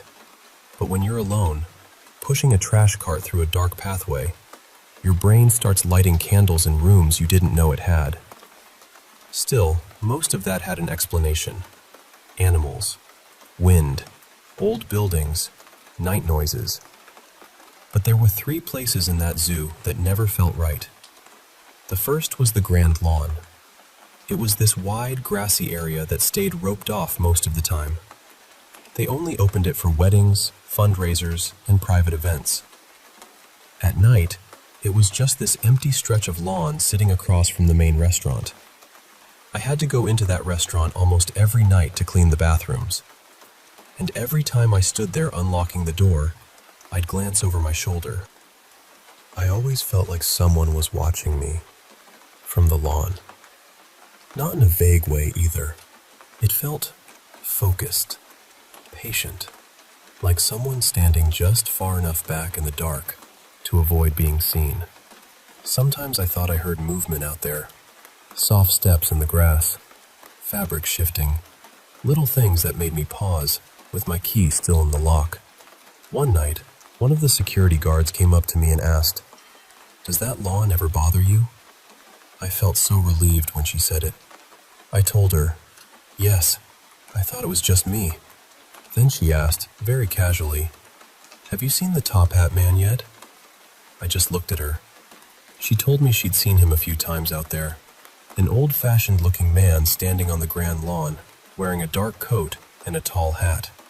Once, when she was locking up the restaurant, she said she saw his reflection in the glass behind her. When she turned around, nobody was there.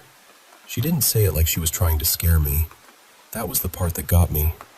She sounded calm about it, almost respectful. She said she didn't think he meant any harm. She figured he was just curious about people. I never saw him myself, but I'll tell you this.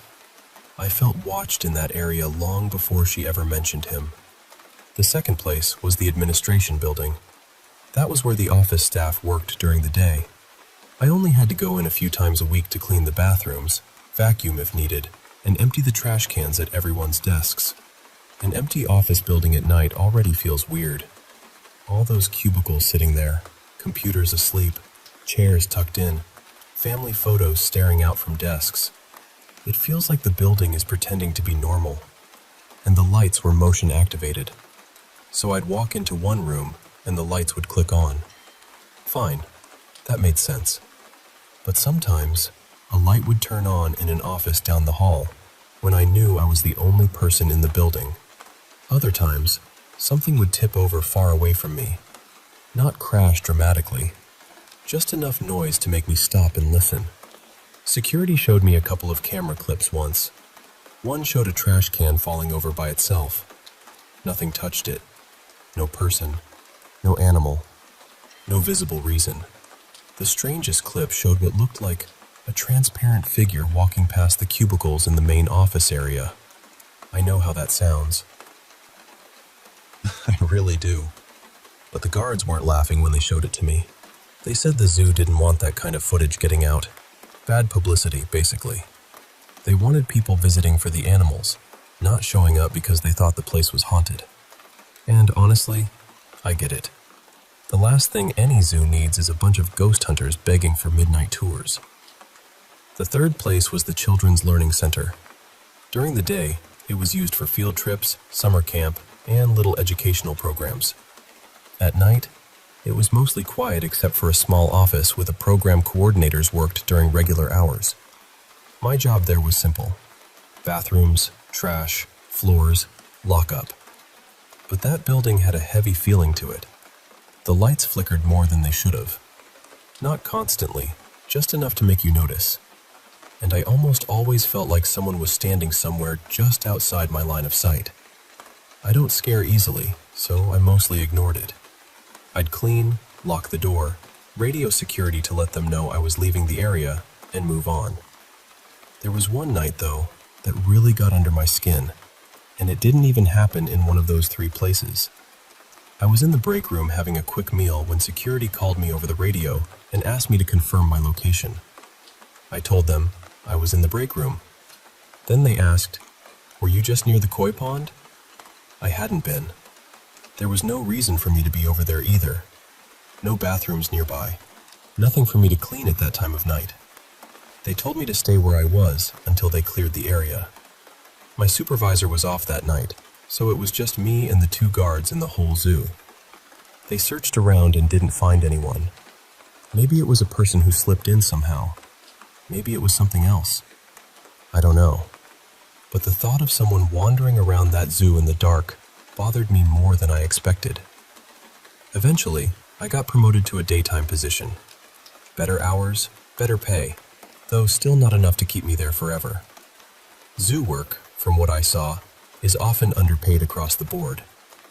Before I left the night shift completely, I helped train the new evening person. She seemed calm at first, pretty laid back, easy to talk to. I thought she'd be fine. Then one evening, after I had already clocked out, she came into the break room looking genuinely scared. She asked if I could stay with her while she cleaned the Children's Learning Center. I really needed to get home, so I asked her what happened. She said she hated that building. She felt watched. She kept seeing shadows out of the corners of her eyes, and there was a light flickering near the entryway that had her completely rattled. I walked over with her that night and checked the whole building. Nothing was there. At least, nothing I could point to. I told her, gently, that the building had always felt strange, and that she might get used to it with time. But I also told her I couldn't do that every night.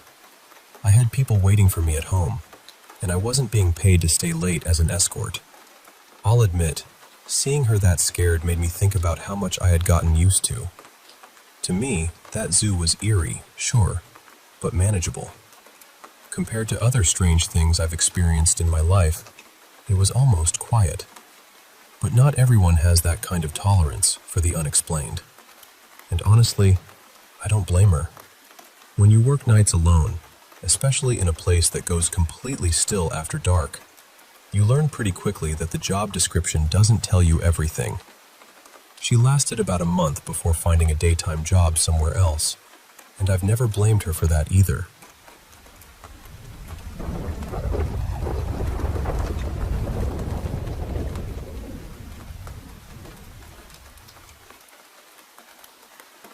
I know people say things like this all the time, and I understand how it sounds, I really do. Maybe I'm wrong about what was happening in that house. Maybe there's some neat little explanation for all of it. But I'll tell you this much. I moved out almost 6 years ago, and nothing like it has happened to me since. Not once. I didn't know much about the history of the town when we lived there. I'd heard little rumors, the kind people pass around without really knowing where they started. Stories about old burial grounds near the school, forgotten cemeteries in the woods, places nobody really talked about. I never looked too deeply into any of it. We had lived in another house in that area before, and that place was completely normal. Nothing strange, nothing heavy, just a house. But the second house was different.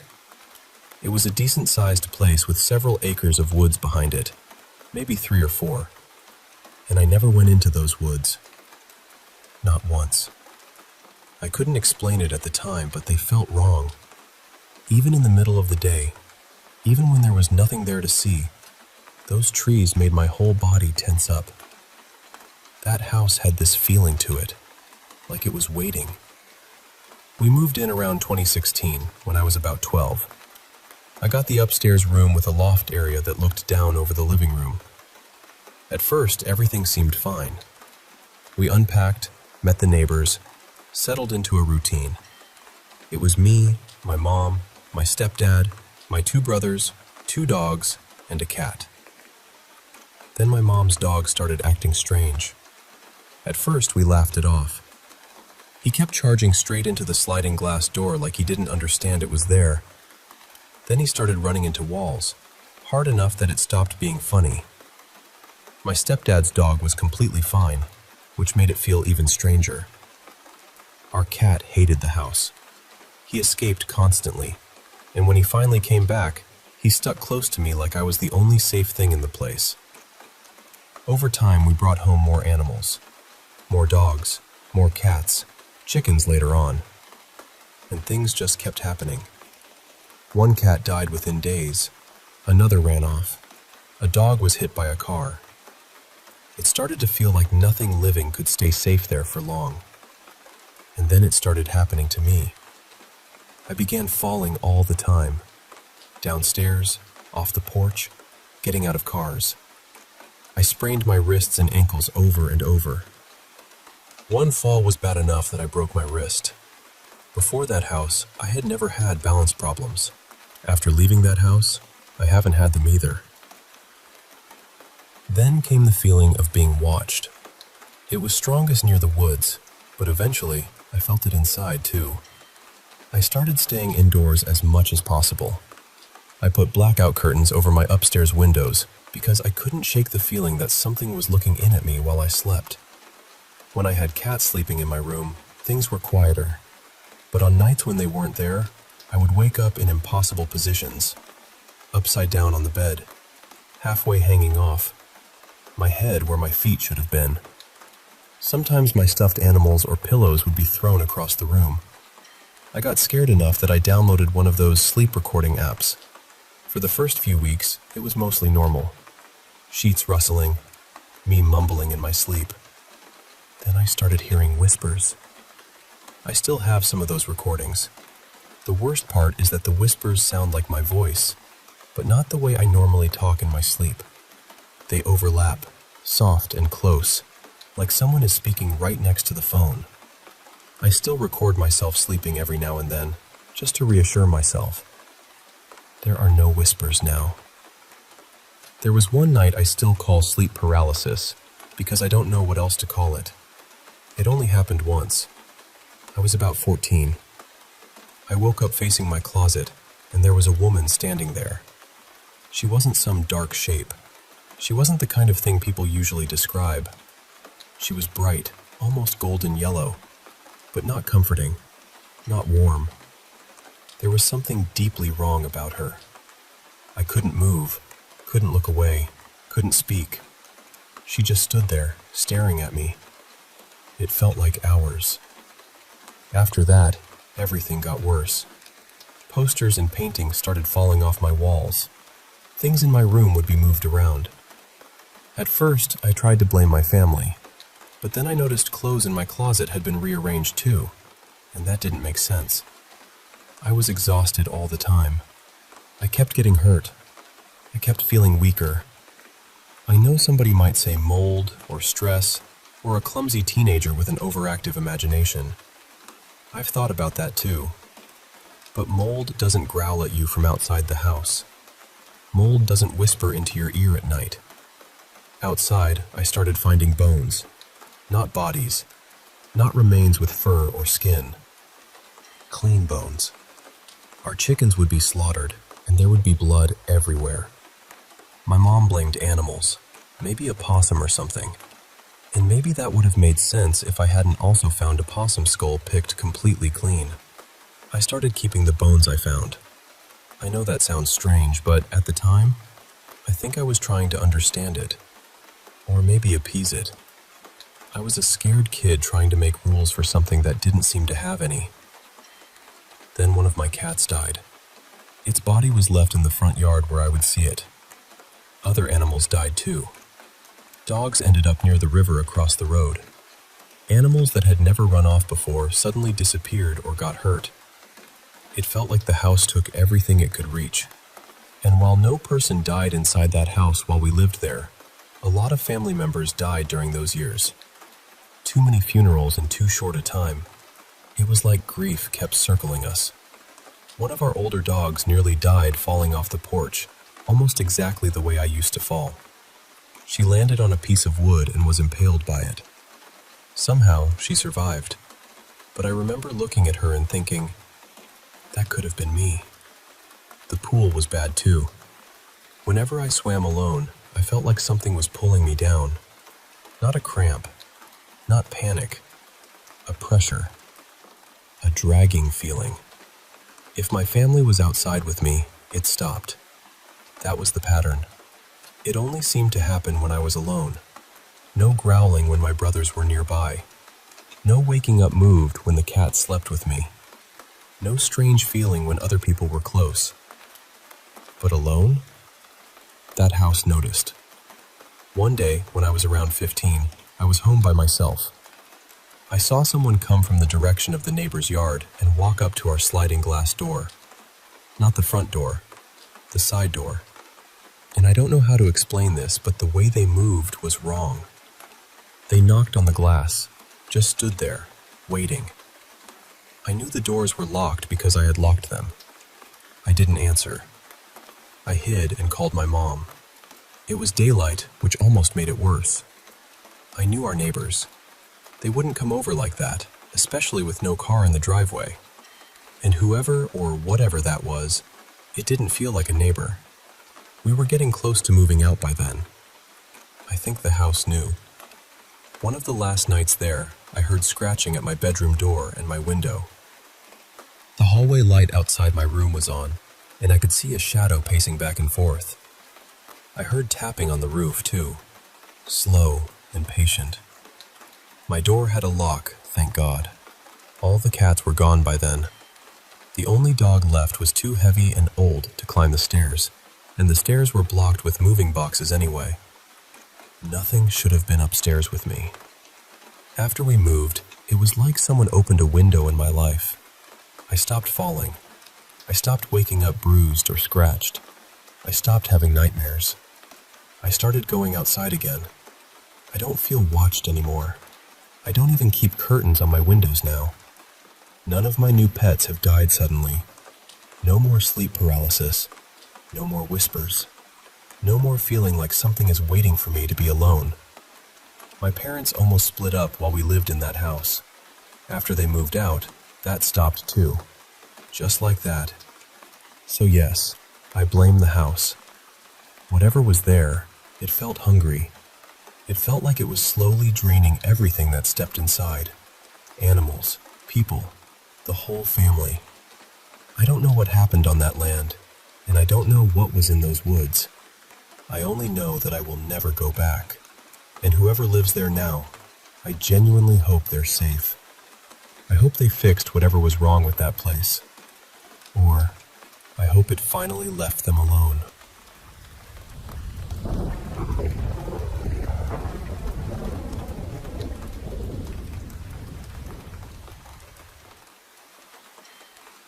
Hi everyone. I'm still a little shaken up by what happened, so forgive me if some of the details come out a bit scattered. This happened late last night, sometime after 1 in the morning. My friend Mira and I had gone out to look at the stars. There's this open field near my place, right beside an old cemetery. I actually live just across from it, so I'm used to seeing it there. It usually doesn't bother me. At first, everything felt calm. The sky was clear, and the field was quiet. But then I heard something coming from the cemetery. It was this faint rattling sound, almost like one of those little baby toys, mixed with a slow, dragging noise. A shuffle. At first, I tried to tell myself it was just the trees moving, but there was no wind at all that night. Not even a small breeze. I asked Mira to stop talking for a second and listen, but she didn't hear anything. So I brushed it off, even though it didn't sit right with me. A couple minutes later, I heard it again. This time, it sounded farther down near the edge of the cemetery. The same dragging shuffle, slow and uneven. I told Mira to be quiet again, but she still didn't hear it. I tried to ignore it, but then I got this warm, crawling shiver down my back. Not cold. Warm. That somehow made it worse. Then, maybe a minute later, the shuffling was right behind us. That time, Mira heard something too, but she said she heard the rattling, not the footsteps. We both panicked and ran. As we were running, I swear I could hear the shuffling moving across the field after us, like something was cutting diagonally toward where we were going. Mira didn't hear that part, but I did, and it sounded like it was getting faster. We made it to the corner near the road and stopped for a moment to catch our breath. We sat down, trying to calm ourselves and make sense of it. Then I heard the shuffling again, very faintly. I looked back toward the field, and that same awful shiver ran through me. I called Mira's name, trying to get her attention, and right then she suddenly jerked to her left, like something had startled her. A few seconds later, she did it again. Then I felt something brush past me. Not hard. Not like someone grabbing me, just a quick touch, enough to make every part of me want to leave. So we did. We got out of there completely. We tried to talk ourselves through every logical explanation afterward. Wind didn't make sense because the air had been still all night. Branches didn't make sense either, because there aren't many trees around that part of the cemetery or the field.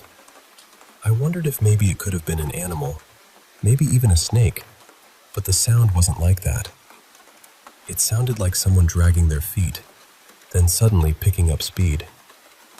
And the part that still bothers me is this. Mira felt something touch her left shoulder, but I was standing on her right. So whatever brushed against her, it wasn't me.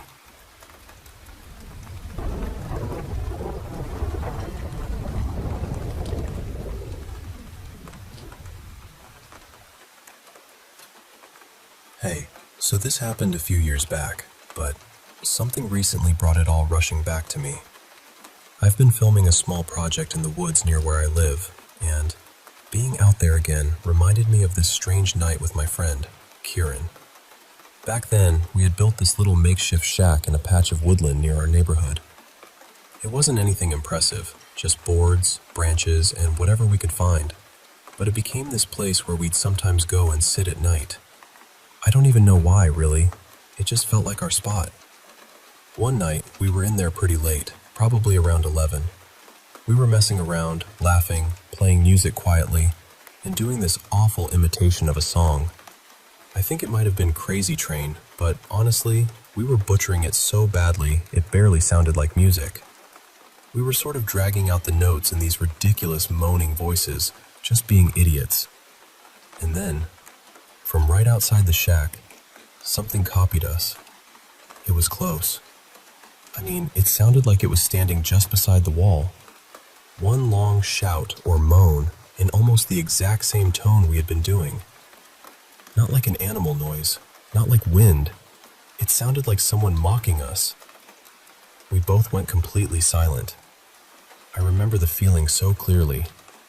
All the warmth left the place. We turned off the music, killed the lights, and just sat there, barely breathing, listening for footsteps or laughter or anything that would make it make sense. There was nothing. After a minute or so, we worked up the nerve to step outside and look around. We checked the area near the shack, shone lights into the trees, listened for movement. Nothing. No animals that we could see, no people, no sound of anyone running off after a prank. Just the trees, the dark, and that horrible feeling that something had been right there with us. The thing is, nobody goes into those woods that late. Our neighborhood is mostly older people, and if anyone walks their dog, it's during the day or early evening. We were deep enough in that you'd have to really mean to be there. We left right after that. I've tried to explain it over the years. I've looked into all kinds of things, from strange wildlife calls to paranormal stories, skinwalker legends, wendigos, witches, all of it. I'm not saying I believe it was any one of those things. I just genuinely don't know what we heard. And the strangest part is, it wasn't just us. A few weeks ago, my mom called me while she was walking home past that same woodland because she could hear shouting coming from inside the trees. My sister told me she's heard it too while walking through there, and it scared her enough that she changed paths just to avoid getting closer to the noise. So I don't know what's out there, but I know what I heard that night. Something outside that shack copied our voices.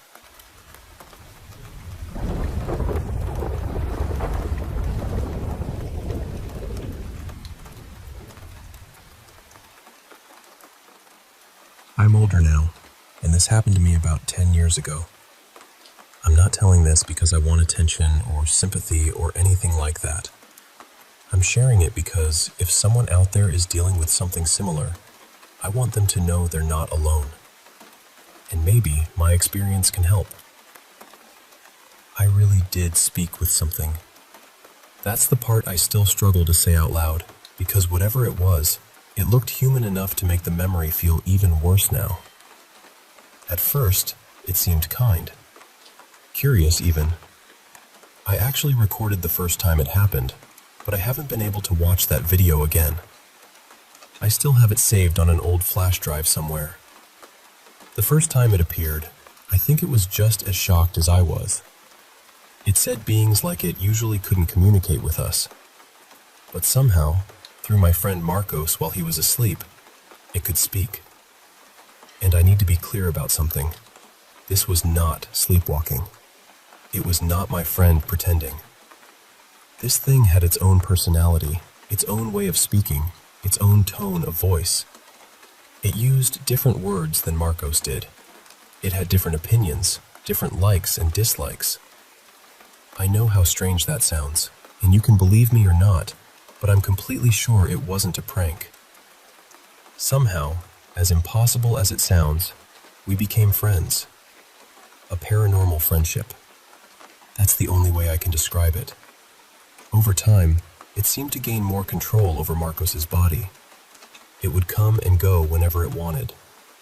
At first, I didn't see it as a problem. It would ask if it could come with me to grab a beer, or sit outside while I smoked a cigarette. Then, just like that, Marcos would come back, confused, with no memory of what had happened. That was one of the hardest parts. Marcos couldn't remember anything from the times this thing was in control. But eventually, he believed me. It took a lot to convince him, and I don't blame him for that. How do you tell your friend that something else is using his body? About a year passed, and things started changing. The thing told me that the angels wanted to destroy it. It said what it was doing was not allowed. That was when it finally told me what it was. It said it was a demon. But then it told me not to be afraid. It said it was like me, like anyone else, just trying to exist. And I wanted to believe that. I really did. Because when I spoke to it, all I saw was my friend's face, my friend's hands, my friend's body sitting across from me. Only the person behind the eyes was different. That was when everything began to fall apart. I'm not ready to say more than that right now. Part of me still feels trapped back there, and even after all these years, it hurts to remember. English also isn't my first language, so explaining it properly is difficult. But if anyone listening to this is going through something like it, please reach out. I know how impossible it feels. I know how alone it can make you feel. And I know how to help.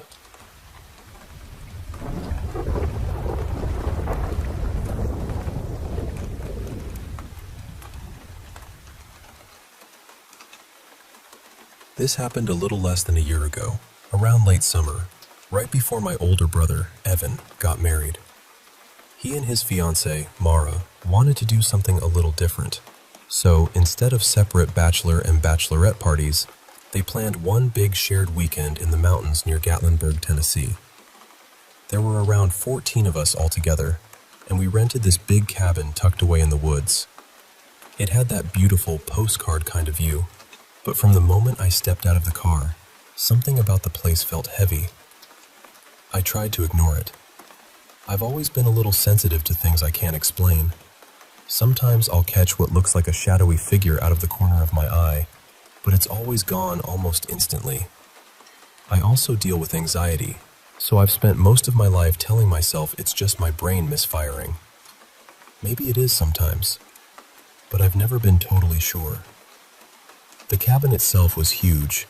There was a loft upstairs with a pull-out couch outside the master bedroom, a few bedrooms on the main floor, and a basement with bunk beds and a king bed. Since I was the youngest and didn't really want to share a bed with anyone, I took the pull-out couch in the loft.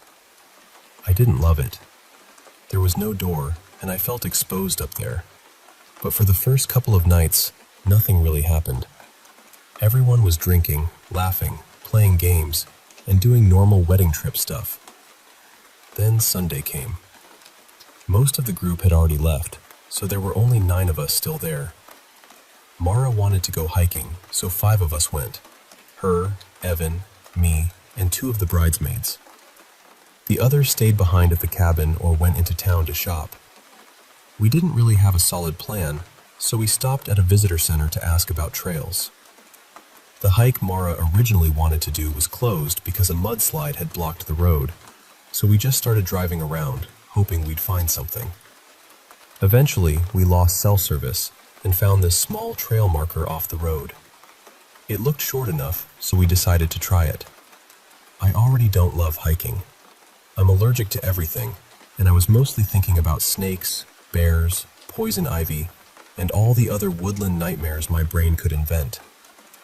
The trail was only about 1/3 of a mile, but it got steep near the end. And that's where the feeling changed.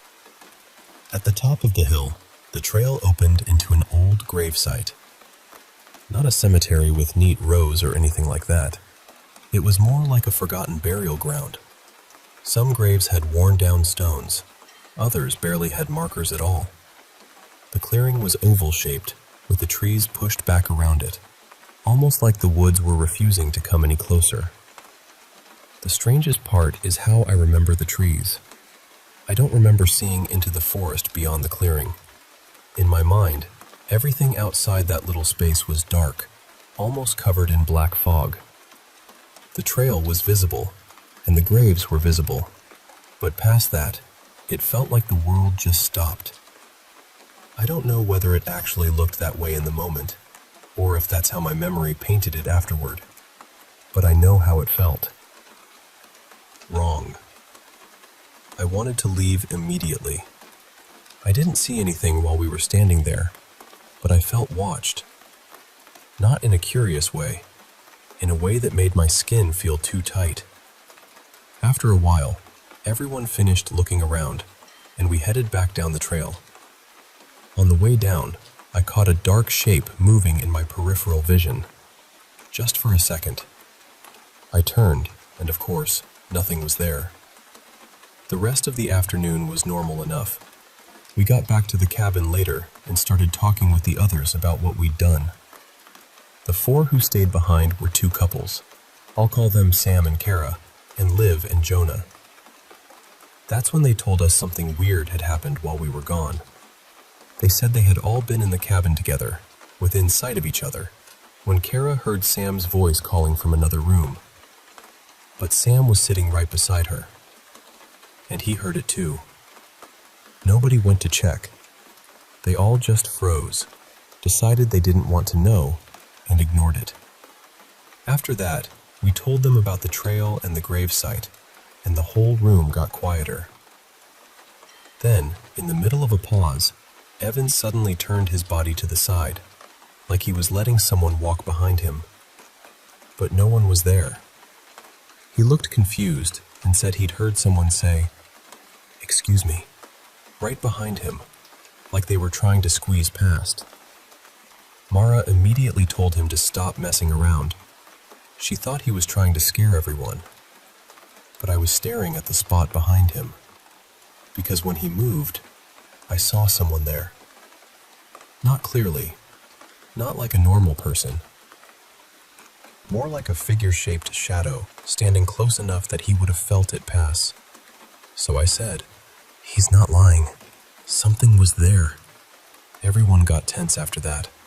The conversation sort of fell apart, and even the people who were laughing before didn't seem comfortable anymore. A little later, Evan came and sat beside me. His voice was lower when he asked, "Did you really see someone behind me?" I told him yes. That's when his face changed. He told me he had made the whole thing up. He hadn't heard anyone say "excuse me." He was just trying to scare the group. But I had seen something exactly where he pretended something was, and that scared him more than anything else. Nothing else happened that night. We all eventually went to bed, though I don't think anyone slept very peacefully. By morning, everything felt normal again. Sunlight has a funny way of making you question yourself, but I still think about that cabin. I think about the old gravesite, the dark woods around it, the voice calling from an empty room, and the figure I saw behind my brother when there should have been nothing there. And honestly, I don't know what followed us back from that trail, but I'm pretty sure something did.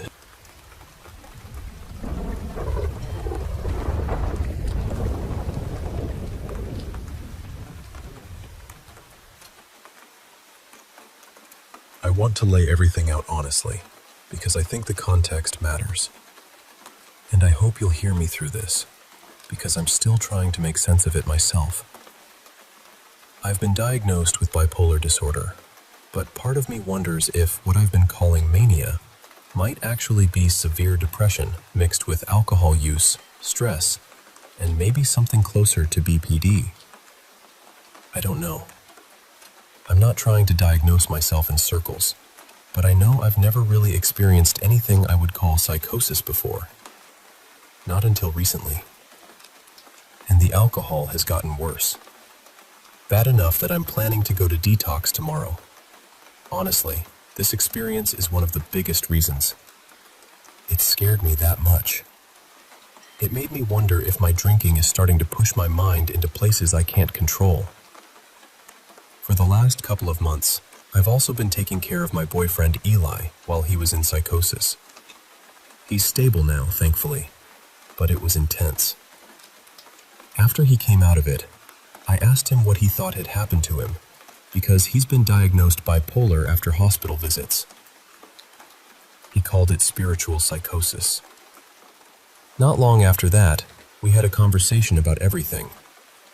He had read some of my journal, and I'll admit, I'd been writing in a way that felt a little scattered and strange.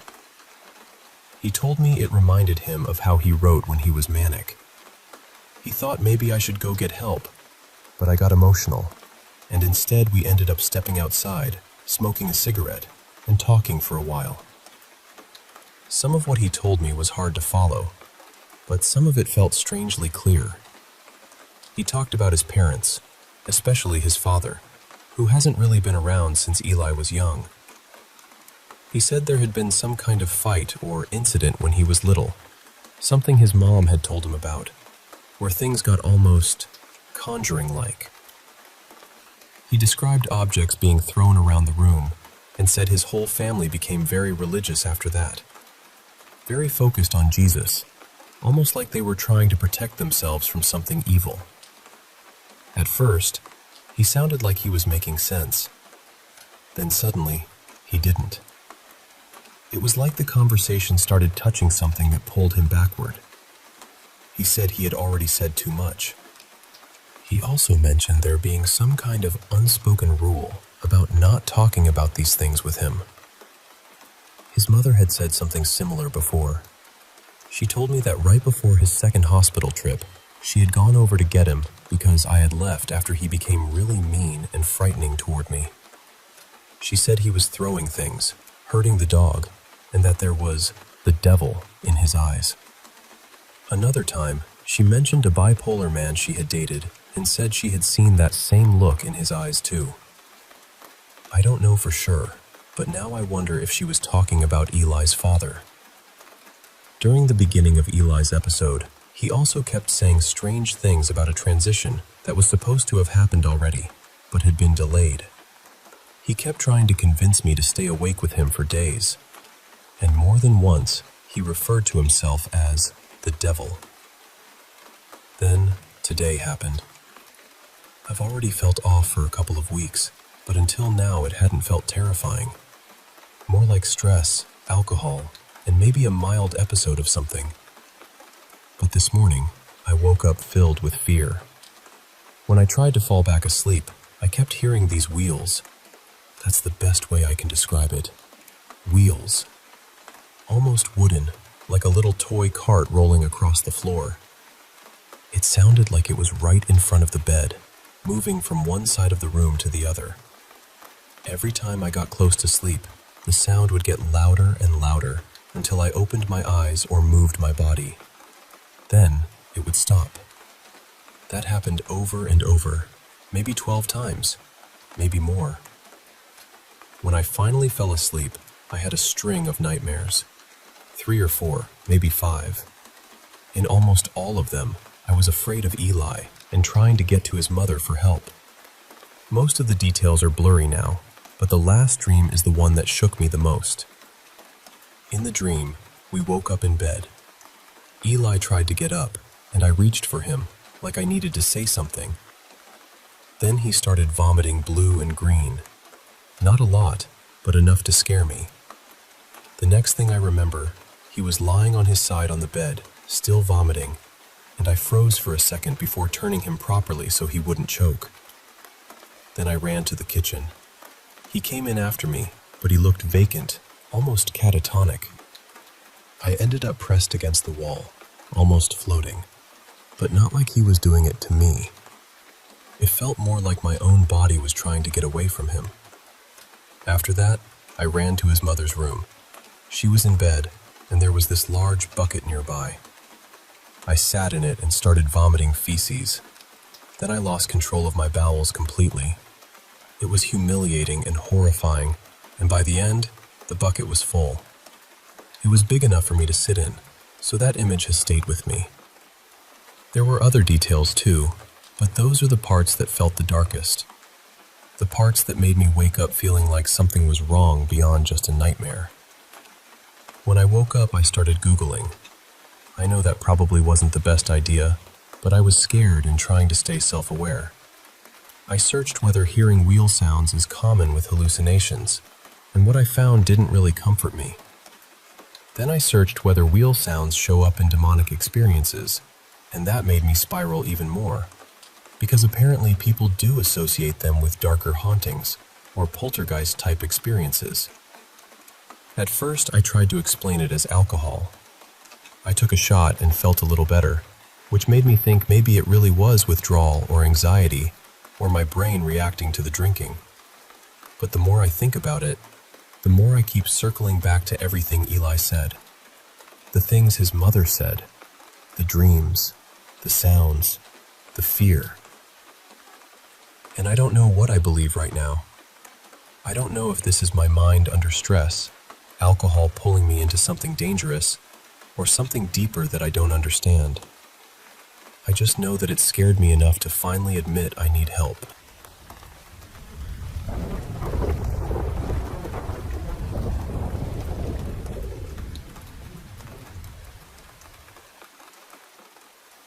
So, this all started about 8 years ago. I was younger, and honestly, I didn't really understand what I was getting into. A few friends and I played with a Ouija board in an old cemetery one night.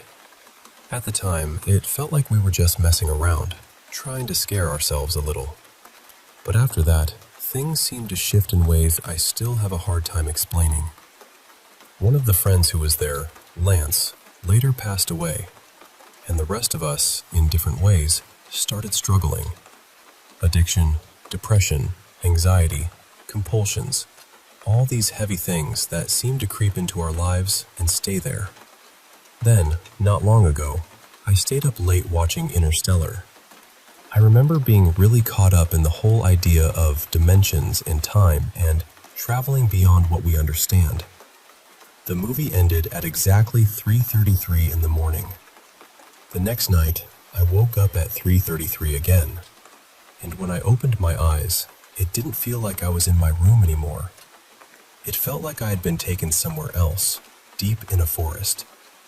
There were people standing around me in black robes, wearing animal skulls, holding books, and chanting over my body. I was terrified. Then my friend came back into the room, and something changed.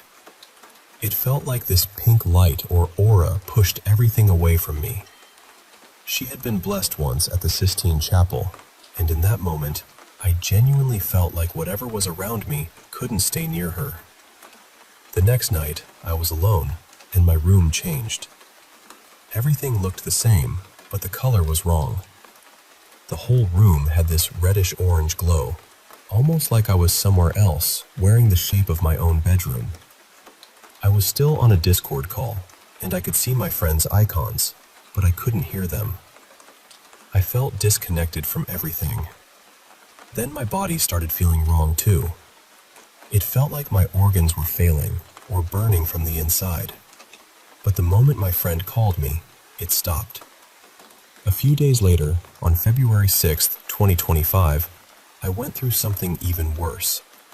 I had overdosed and went into cardiac arrest. Again, I felt that same burning inside, like my organs were boiling. My friend's girlfriend put a rosary around my neck and started praying to Jesus and Saint Michael.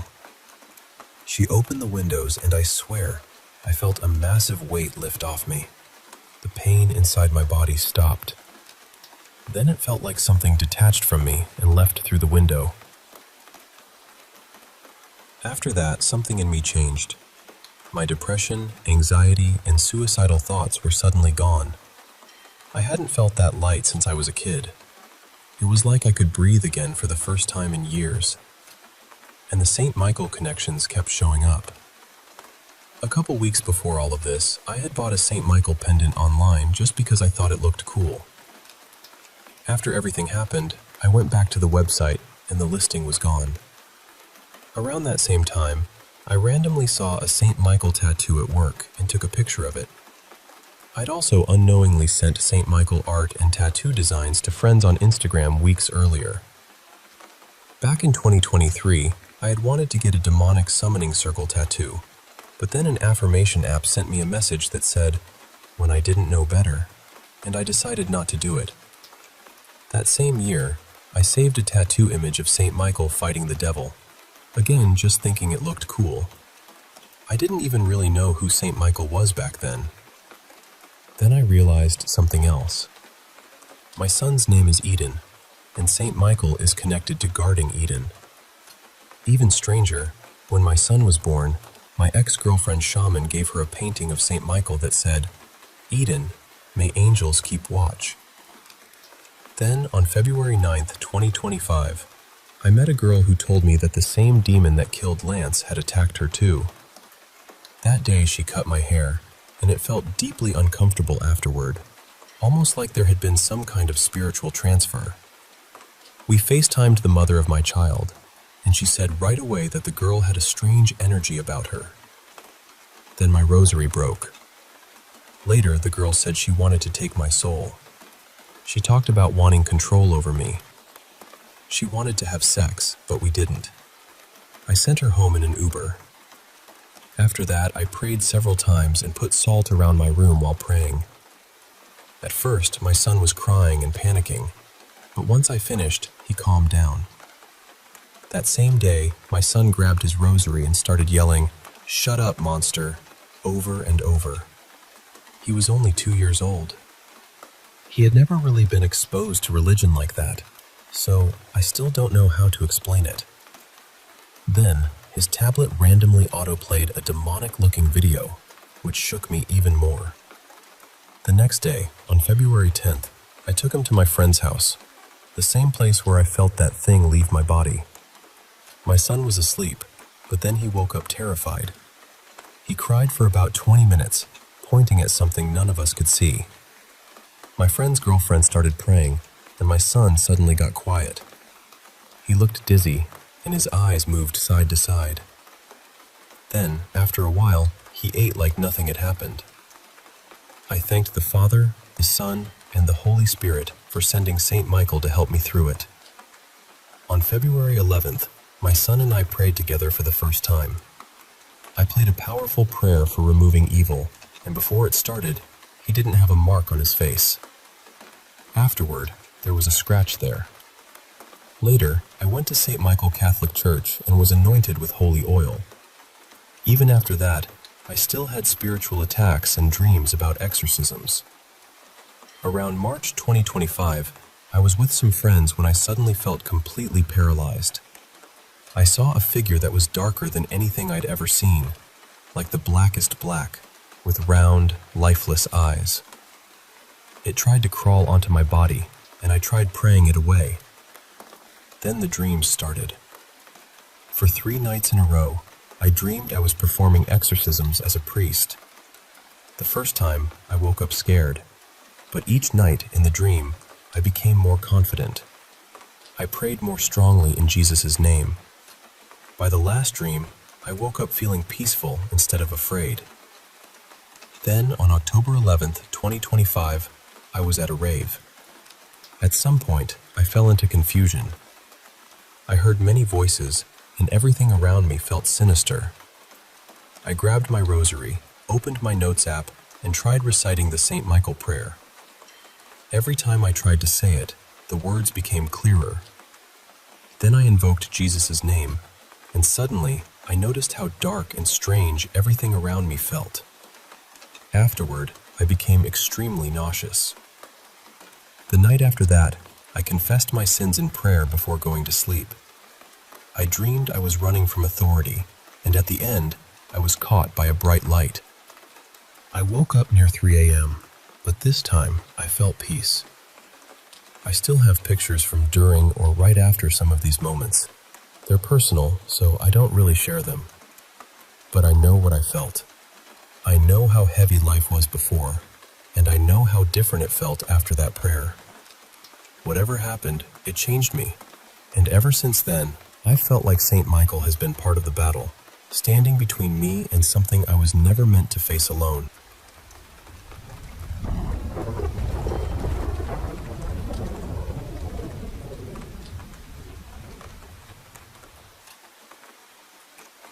I guess I should start by saying this house has always felt occupied. Not crowded in a normal way, not like a busy family home. More like there are corners here that remember people, corners that keep breathing after everyone else has gone quiet. The house is old, around 50 years now. My grandparents built it, and over time, different relatives, tenants, and families have lived here with us. As far as I know, only 2 people have actually passed away inside the house, my grandfather and my great-grandfather. There also used to be a psychiatric hospital not too far from here, years ago. I don't know if that matters, but it's one of those details that has always stayed in the back of my mind. The first strange thing I remember happened when I was little enough to still sleep in my parents' room. They would put me to bed early, then leave me there while they stayed up for a few more hours. But I was never good at falling asleep, and almost every night I would see this man moving around the room. He wasn't standing over me or trying to scare me. He would just walk around quietly, almost like he was tidying up or doing chores. Nothing ever moved. Nothing dramatic happened. He was just there, busy with something I couldn't understand. For a long time, I told myself I was just a child with too much imagination. Then one day, I mentioned it to my younger sister, Lena, and she went pale. She told me she had seen him too when she was little. The same man, the same quiet movements, the same feeling that he wasn't angry or dangerous. That should have comforted me, maybe, but it didn't, because after that, other things started happening. When I was about 7 or 8, I was lying in my old bedroom trying to fall asleep. The door opened just a little. I looked over, and in the dark, I thought I saw my mother standing there. But something was wrong. I didn't speak, partly because I was supposed to be asleep, but mostly because my whole body felt tight with fear.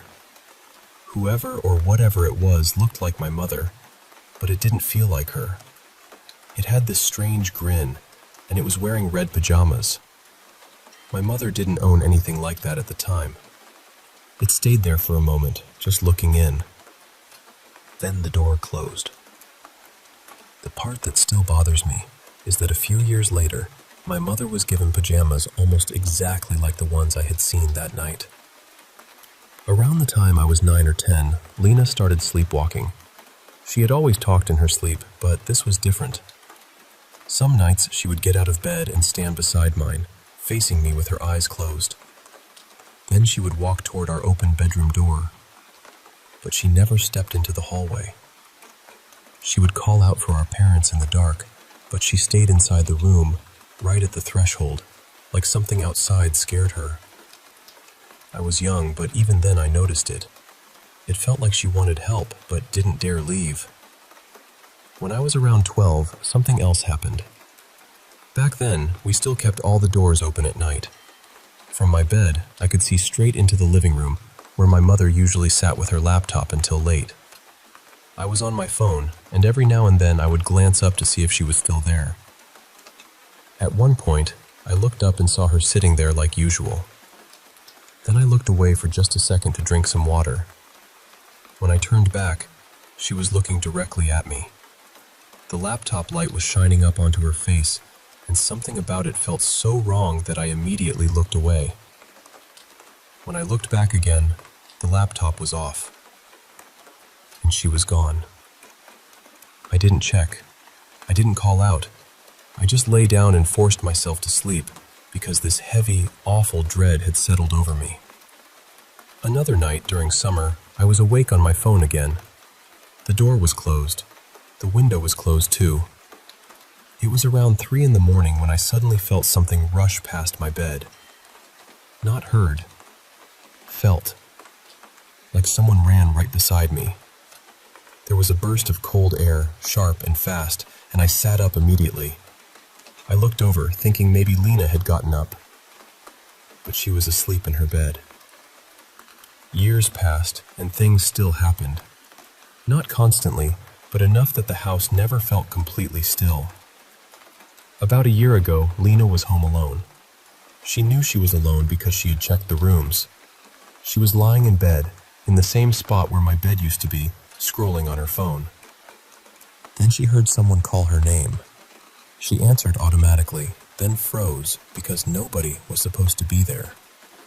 Our front door is huge and metal. You cannot open it quietly. If someone had come home, she would have heard it. But she heard her name again, more than once. No one came to her door. No footsteps. No explanation. So she stayed in bed until our parents actually came home.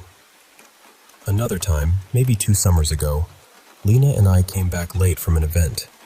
She fell asleep on the couch in the living room while I made myself something to eat. While I was in the kitchen, I saw a dark shape near the doorway. It looked like a person. I was tired, so I told myself it was nothing, just my eyes playing tricks on me.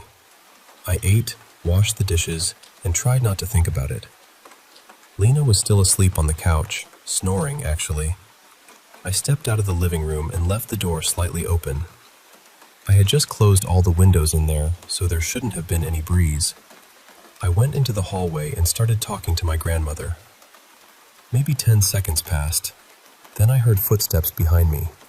The living room door handle turned and the door closed. I called Lena's name. No answer. I wanted to go back in, but I couldn't make myself do it. I just went to my room. Later, when I told Lena, she swore she had never gotten up. And yes, she sleepwalked as a child, but she hadn't done that in years. So for her to suddenly do it on the exact night I saw that shadow by the doorway felt like too much of a coincidence. The worst thing that happened to me recently was last summer, after I moved into a new room upstairs.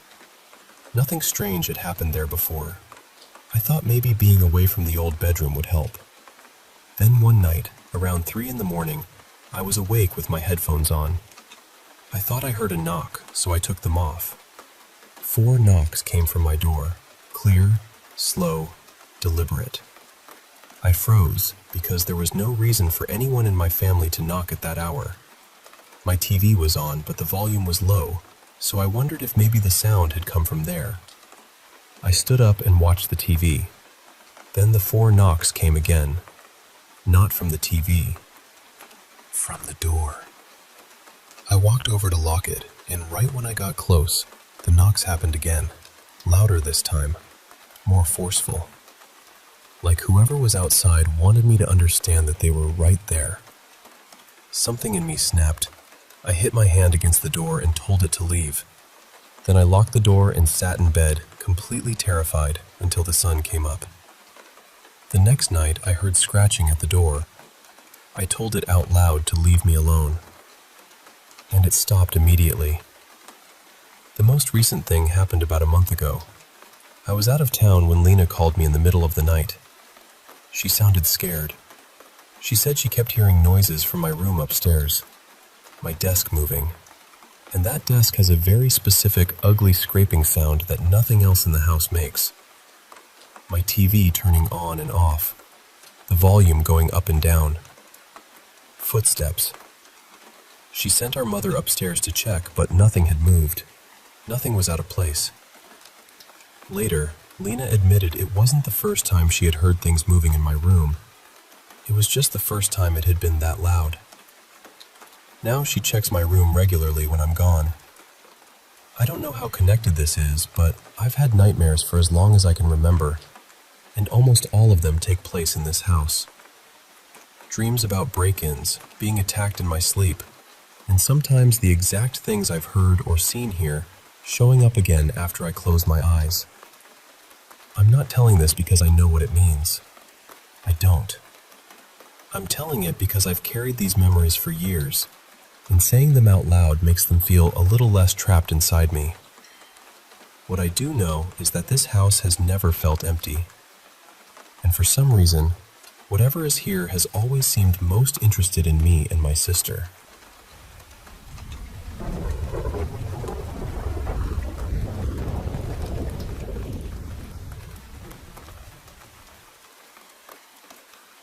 I was talking with my wife the other night about something that happened to me a long time ago, out in the quiet woods of eastern Connecticut. This would have been somewhere around 2007, maybe 2008. She told me I should write it down somewhere and see what people make of it, because honestly, I still don't know. At the time, I was visiting a friend of mine, Dan. He lived out in that Chaplin, Hampton, Scotland area, where the houses are spread apart and the woods behind them just keep going. Miles of trees, no streetlights, no neighbors close enough to casually wave at, just dark forest pressing in around the edge of the yard. It was late, probably close to 2:30 in the morning. Dan was sitting on the back porch smoking a cigarette, and I was standing in the driveway with my keys in my hand. We had this habit of saying goodbye for 30 or 40 minutes before I actually left. You know how that goes. One last story turns into 5 more, and nobody moves. So we were standing there, just talking, when we heard laughter coming from deep in the woods. And at first, I really did think it was people. A lot of people. It sounded like a whole crowd had just heard the funniest joke of their lives. Not normal laughter either. This was screaming laughter. Breathless, frantic, full-body laughter. Like dozens of people completely losing control. I remember thinking, well, someone's having a wild party out there. But then it kept going.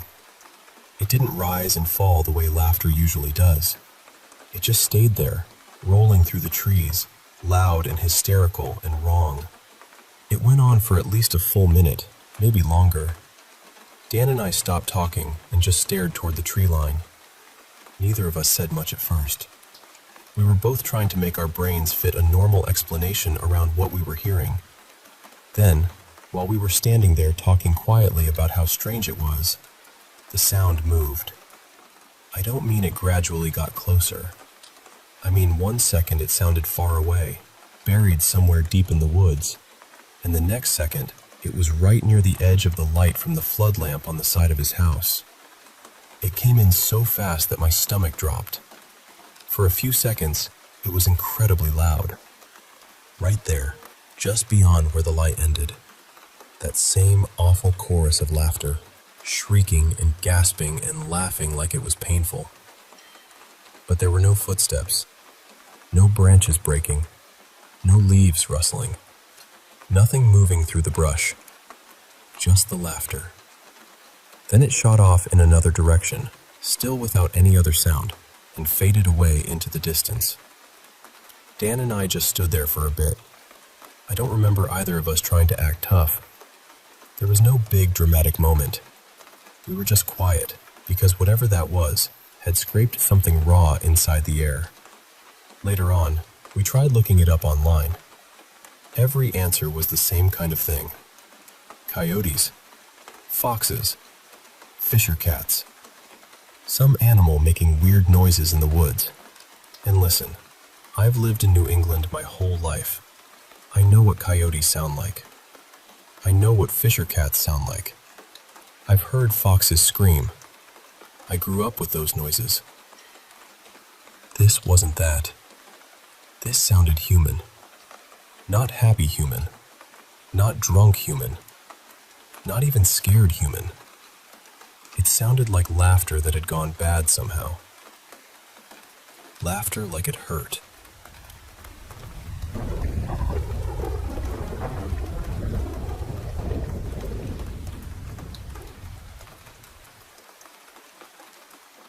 I should probably say this first.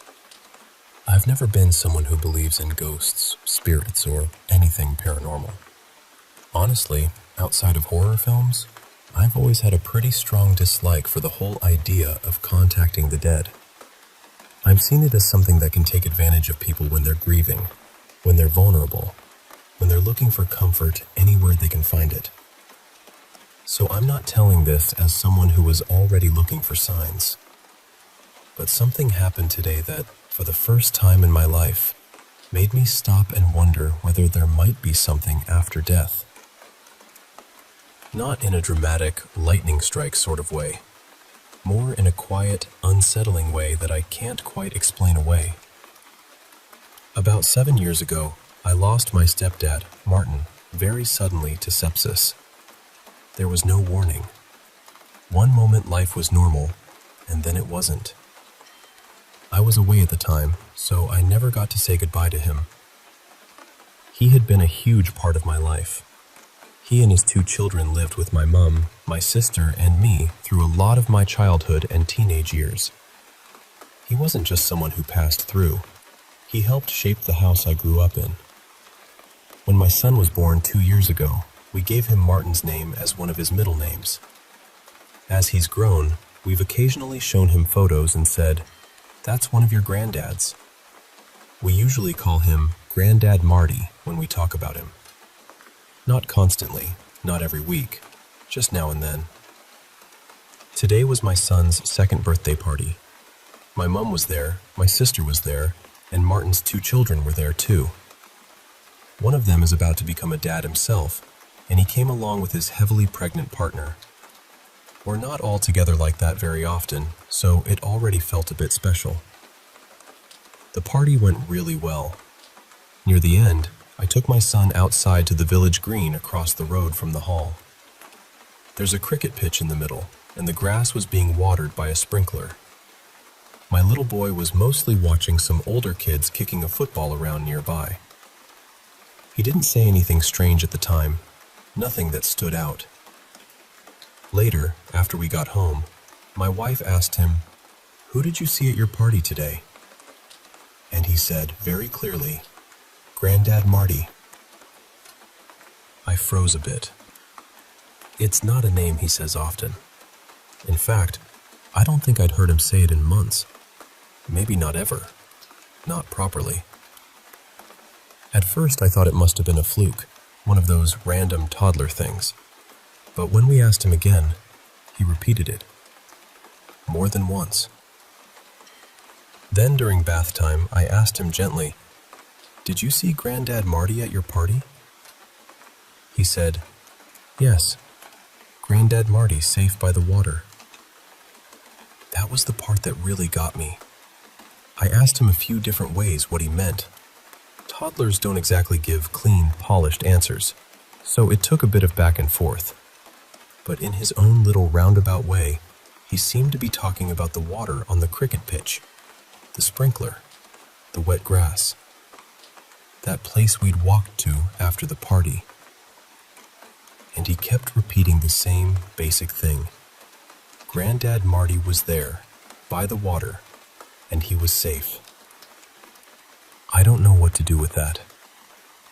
I'm not saying I suddenly believe in ghosts. I'm not saying I have some grand explanation, but I know what he said, and I know how rarely that name comes up in our day-to-day life. The feeling wasn't frightening exactly. It didn't feel sinister. It was more like the room had shifted half an inch, and everything familiar looked slightly different. I keep trying to rationalize it, because that's what I do. But this one has stayed with me. And I suppose I'm left wondering whether anyone else, especially people who consider themselves skeptics, has ever experienced something like this. Something small, strange, and oddly comforting. Something you can't quite file away, no matter how hard you try.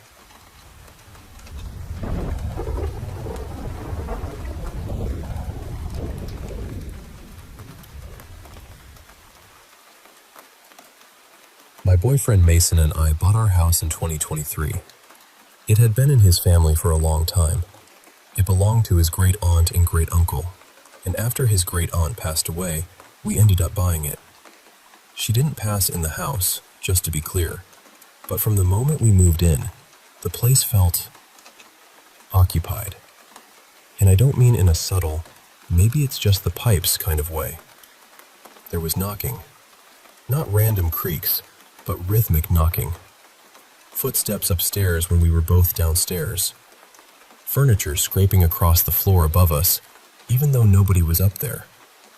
Things would vanish from where we knew we left them, then show back up days, weeks, sometimes months later in places that made absolutely no sense.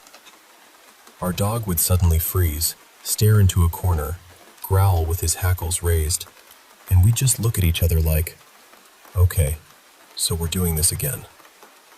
At first, we weren't scared.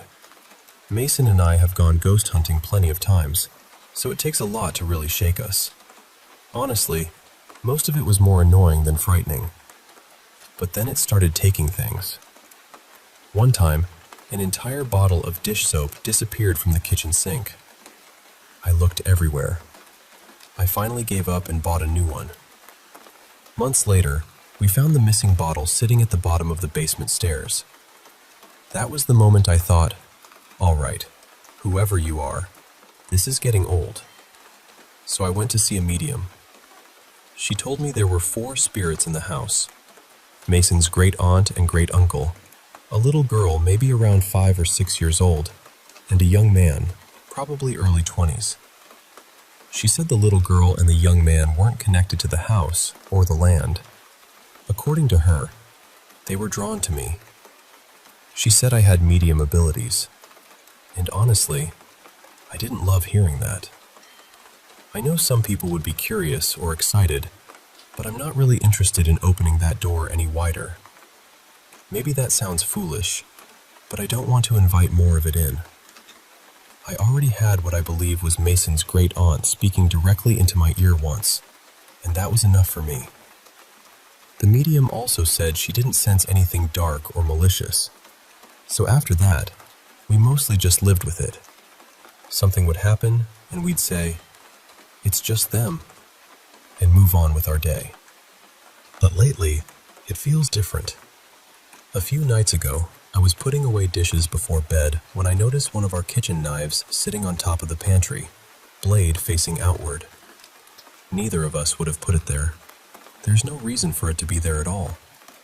At almost the exact same time, Mason saw a full apparition standing in our bedroom doorway. He thinks it was his great uncle, based on old family photos. Before that, anything we saw had been more like shadows, shapes passing through the house, or figures in the windows when we were outside. But this was clear. Then last night, around 3 a.m., the footsteps started again. Only this time, they were loud. It sounded like someone running up and down the stairs, hard enough to wake me from a dead sleep. That's when I realized I don't think I can just brush this off anymore. I don't know if saging is the best option. I'm not religious, but I'm also not against having the house blessed. At this point, I'm open to anything that might help calm the house down, or clear out whatever is starting to make itself a little too comfortable here.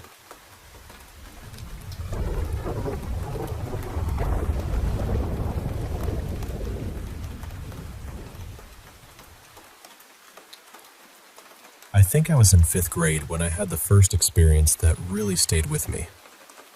It wasn't the first strange thing that ever happened to me, but it was the first one that felt impossible to explain away. Years later, I read something about how the brain tries to make sense of things it can't fully process. When we see something unfamiliar, something outside what we know, our mind may dress it up as something recognizable. And maybe that's what happened. Because what I saw, standing in my bathroom and staring straight at me, looked exactly like Charmy, the little fire Pokemon. I know how ridiculous that sounds. I really do. But in that moment, it didn't feel funny at all. It stood there for about 15 seconds, just watching me. I stared back, frozen. Then I ran as fast as I could to my parents' room, screaming that Charmy was going to kill me. After that, the sleep paralysis started. It began in that same house. Every time it happened, I would see a spirit near me. It felt like it knew I couldn't move, and it would taunt me because of it. A couple of years later, my family moved to Brussels, Belgium. We lived in a house that was around 300 years old. I picked the bedroom on the top floor because, honestly, what teenager wouldn't want an entire level of the house to themselves? But my room was different. It was cold. Not just a little chilly, but much colder than the rest of the house. Even the other rooms on that same floor felt normal compared to mine. We had people come look at the radiator more than once, but nothing ever really changed. That room stayed cold. Soon after we moved in, the sleep paralysis came back. Only this time, it was stronger. There was always a figure in the corner of the room, near the radiator. It wore something dark, almost like a cloak.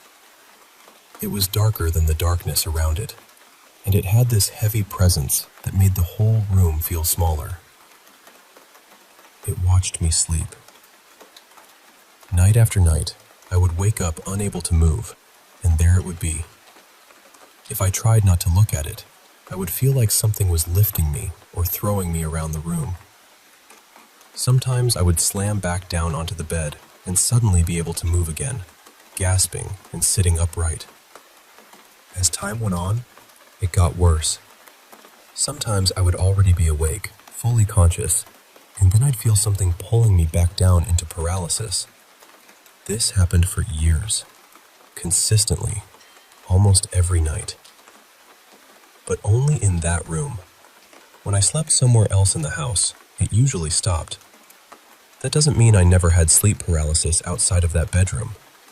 Once, my mother and I went on a weekend trip to Dublin, and during the day, we went on a ghost tour. That night, in our hotel room, I had sleep paralysis again. A dark figure leaned over me, but it wasn't the same cloaked figure from Brussels. By that point, I had started to feel that the figure in my room was feminine somehow. I don't know why. I just felt it. My parents thought I was dealing with night terrors, or maybe some kind of neurological issue. And maybe they were right. I still can't say for sure. Eventually, we found out we were moving back to the States. Not long before we left Belgium, something changed. The figure that had always stayed in the corner began moving closer. Then one night, during sleep paralysis, it came toward me quickly. It didn't walk so much as glide. As it approached, it changed shape. Suddenly, it looked like a boy from my class, someone I had a crush on at the time. I'm gay, but back then, in high school, I was struggling with that part of myself. I didn't really know how to hold it yet. So this thing came toward me wearing the face and body of someone I secretly wanted. It reached out one finger and touched me. The second it touched my body, a burst of light shot out of it. At that exact moment, I broke free from the paralysis and sat up. And at the same time, I had an orgasm. I know that's strange to say out loud, but that's what happened. It touched me. The light burst out. I woke up, and then it was gone. That was the last time it ever bothered me. Soon after, we moved from Belgium to Memphis, Tennessee. After that, I started seeing things outside of sleep paralysis, even while I was awake. Not constantly, just often enough to make me wonder if something was wrong with me. I've spent years asking myself what really happened. Was that entity something dark that got what it wanted from me? Did it take something? Did it leave something behind? Was some part of me split off and kept somewhere I can't reach? Or was it the opposite? Maybe the light that came out wasn't from it. Maybe it was from me. Maybe whatever was inside me pushed it away for good. I honestly don't know. Since then, I've struggled with addiction. Heroin followed me for more than a decade. I haven't used it in 5 years, but now I'm fighting other things, like benzos and stimulants, just trying to get through life. And I've noticed that I keep attracting people with dark intentions, people who drain me, people who feel familiar in the worst way. So I keep wondering if something happened back then that marked me somehow. Maybe I'm looking for meaning in something my brain created. Maybe it was sleep paralysis, trauma, fear, and desire all tangled together in one impossible knot. Or maybe something really did come into that room with me. I don't know. But I do know this. Whatever it was, I'm still here. And if there was light in that moment, even a flash of it, then maybe it didn't win. Maybe I did.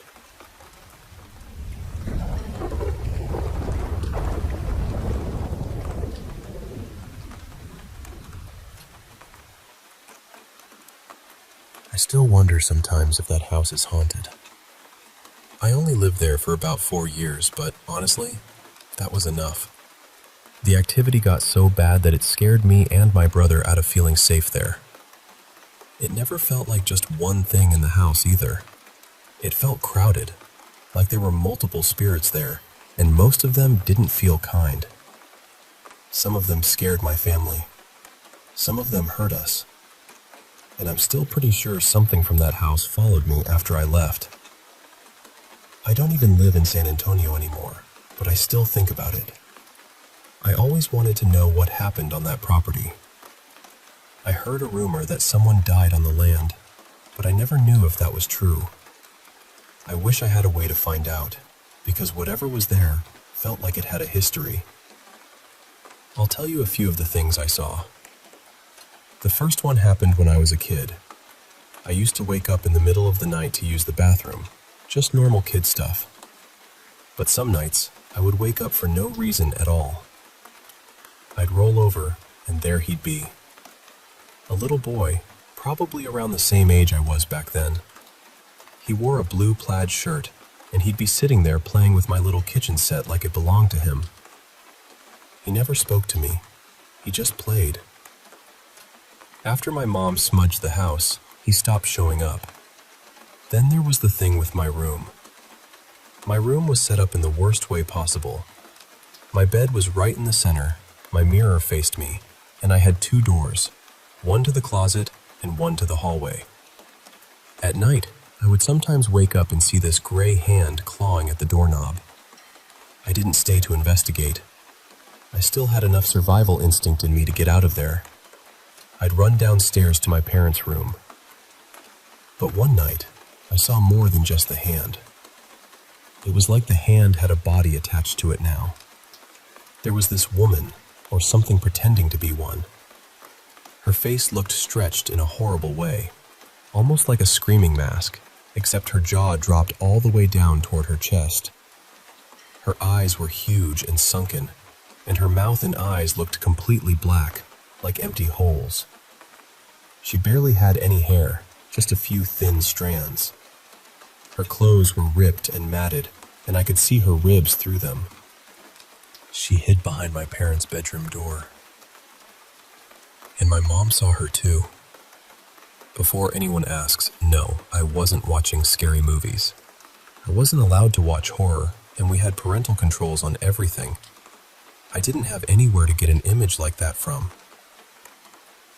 There was another one I called the Crooked Man, because he was always hunched over. Sometimes I'd go downstairs, and for some reason, I'd look behind my dad's recliner. There wasn't anything back there. No electronics, no weird lights, nothing that could explain it. But I'd see this pitch-black figure standing there. His eyes were bright white, and he leaned on a cane. He never moved toward me. He never spoke. He just stood there and stared until I turned on the light. Then, when I turned the light off again, he'd be gone. One day, I asked my dad if I could get a popsicle from the garage freezer. He said yes, so I went out, grabbed one, and started heading back upstairs. Then I heard my dad yell my name. Not quietly, not far away. He shouted it angrily, clear as day. "Jamie!"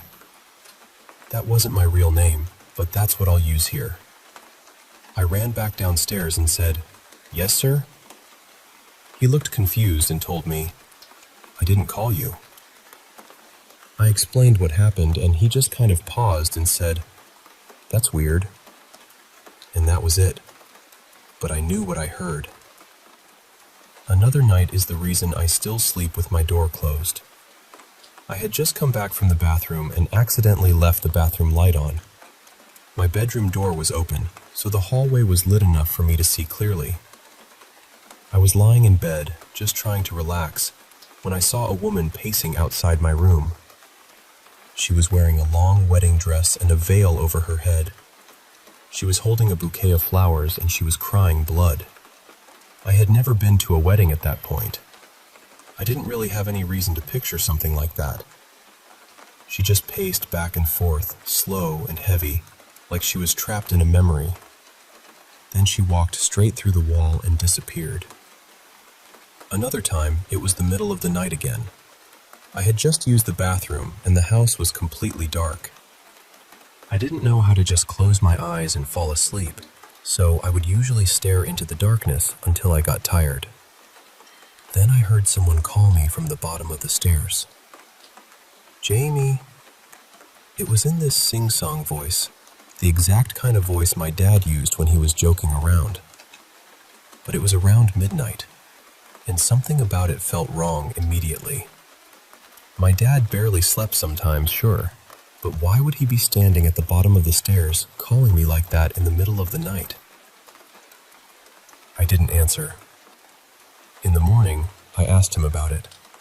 He told me he never called me. There were other things too. I'd wake up with bruises I couldn't explain. Sometimes chunks of my hair would be missing.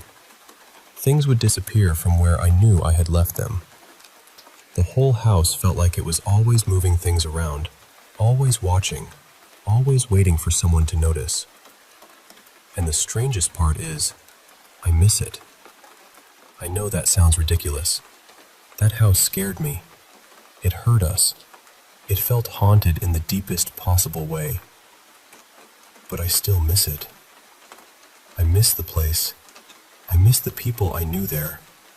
And in a way I can't fully explain, I even miss the presence of whatever was inside that house. I just wish I knew what happened there. Because something happened. Something had to.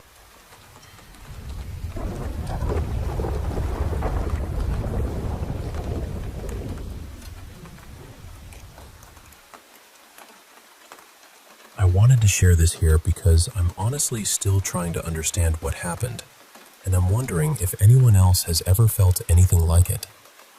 A few days ago, on a Sunday, I reached out to someone who does energy clearing and spiritual healing work.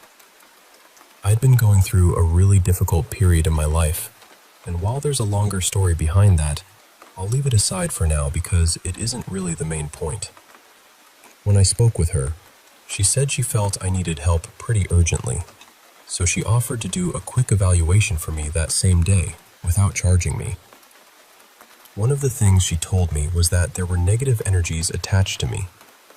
She described them as energies connected to grief, fear, panic, loneliness, stress, and feeling unsafe.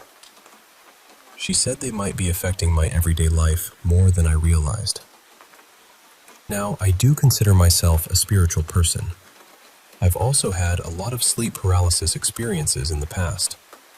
I don't get them as often anymore, but sometimes when I meditate, I still feel sensations that remind me of them.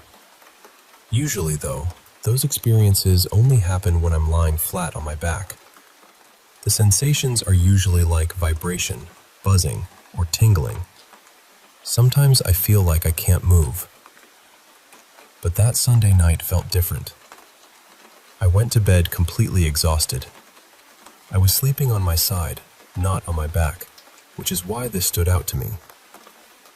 At some point, things became strange and blurry. I can't say for sure if I was dreaming, half awake, or in some kind of out-of-body state. My memory of it isn't perfectly clear.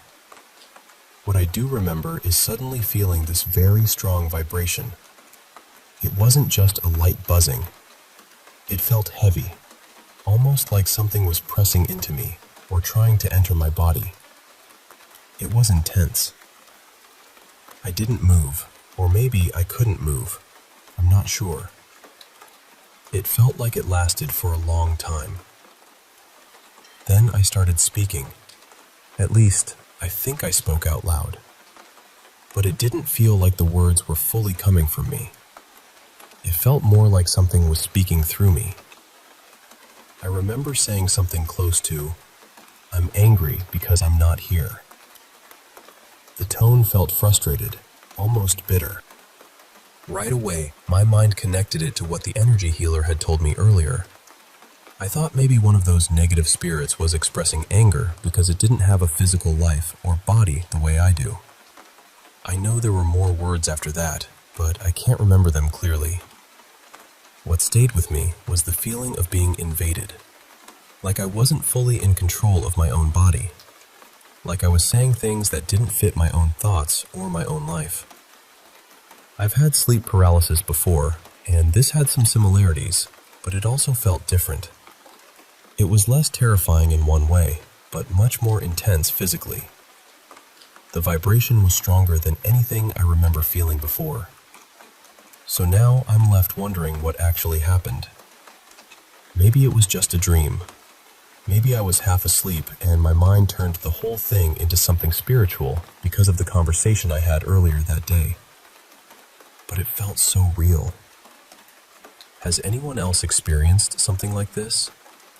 Do you think it could have been a spirit trying to communicate before being cleared away? Or was it more likely some kind of sleep paralysis or dream state?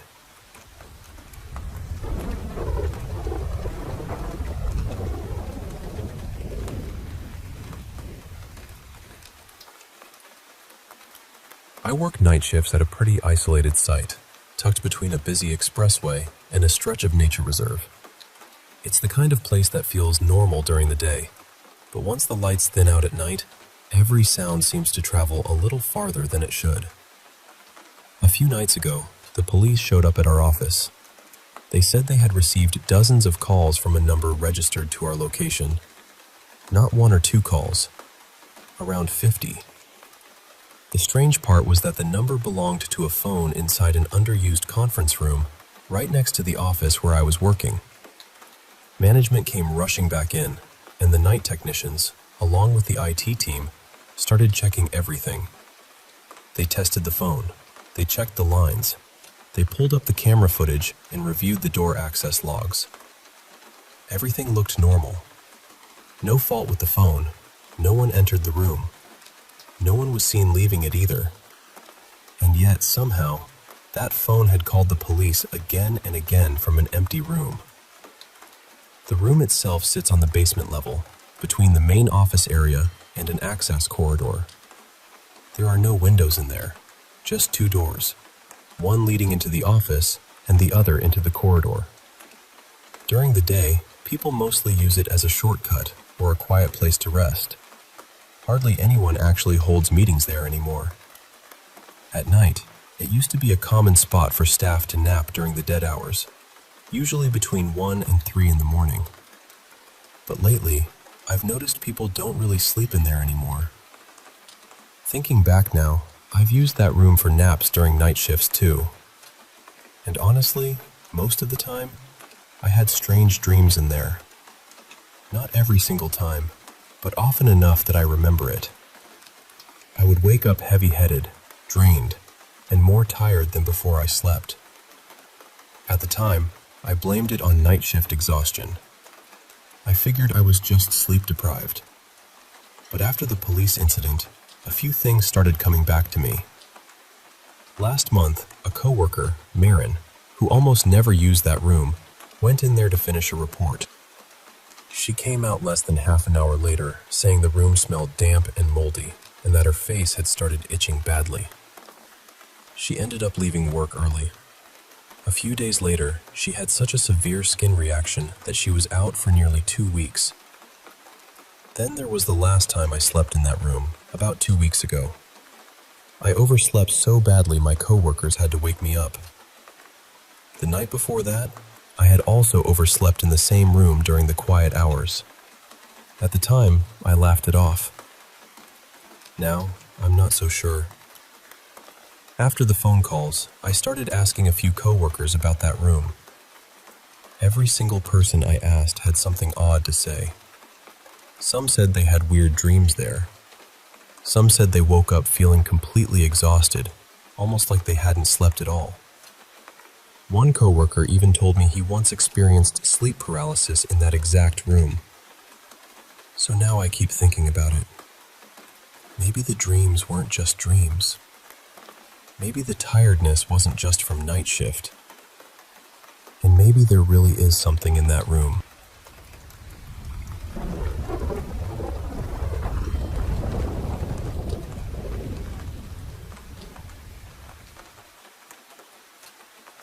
When I was little, probably 6 or 7, I spent a lot of time at my grandma's house out in rural East Georgia. Her place had woods all around it. Not deep, endless wilderness or anything, because there were other homes scattered around the area. But to a kid, those woods felt huge, quiet, spread out. The kind of place where the trees seemed to lean in and listen. And whenever I went outside alone, I would hear this voice. It was high-pitched, almost like a whistle, but not quite. It sounded feminine, light, and strangely clear. And it always called the same thing. Yoo-hoo! That was the closest way I could describe it. Like someone was trying to get my attention from somewhere deeper in the trees. I hated it. I never went more than a few feet into the woods by myself because of that sound. The weirdest part was, the closer I got to the trees, the faster the calls came. If I stayed near the yard, I might hear it every so often. But if I stepped into the woods, even just a little, the time between each yoo-hoo got shorter. Like whatever it was knew I was getting closer. But whenever I walked through those same woods with my dad or my grandma, I never heard it. Not once. They didn't hear anything either. They both told me it was probably my imagination, or a bird, or just one of those little noises kids turn into something bigger. I almost believed that. Then one afternoon, my cousin Nolan came over. He was about my age, and we were playing outside when I heard it again. Yoo-hoo! I froze, and before I could say anything, Nolan looked toward the woods and asked, "Did you hear that?" That was the first time anyone else had heard it. Of course, being 6 and far braver than he should have been, Nolan wanted to go see what it was. I really didn't want to, but I also didn't want him going alone, so I followed him. The deeper we went, the louder it got. Yoo-hoo! Again and again. It didn't sound like an animal. It didn't sound like a bird call. It sounded like a woman, or maybe a girl, calling from somewhere ahead of us. Eventually, the trees started thinning, and I saw a clearing up ahead. In the middle of it was this old, broken-down house. It looked abandoned in a way that made your stomach tighten. Weathered wood, sagging parts, windows that looked dark and empty. I remember stopping before we stepped fully out of the woods. I told Nolan, "Don't go any closer." And thankfully, he listened. We just stood there at the edge of the trees, staring at that house. Then the calling got louder. Not closer exactly, but louder. Yoo-hoo! That was enough for both of us. We turned and ran as fast as we could back through the woods and straight into my grandma's house. We told her everything. She didn't believe us, not really. She said no one had lived in that old house for years, and nobody had any reason to be around it. She told us that if we heard something, it was probably just some kind of animal. but she also told us not to go near that house. After that day, I still heard the voice sometimes, but I started ignoring it. Eventually, it stopped. Or maybe I stopped listening. I'm not sure which. My grandma passed away when I was 9, and after that, I didn't go to the property much unless I was helping my dad maintain the land.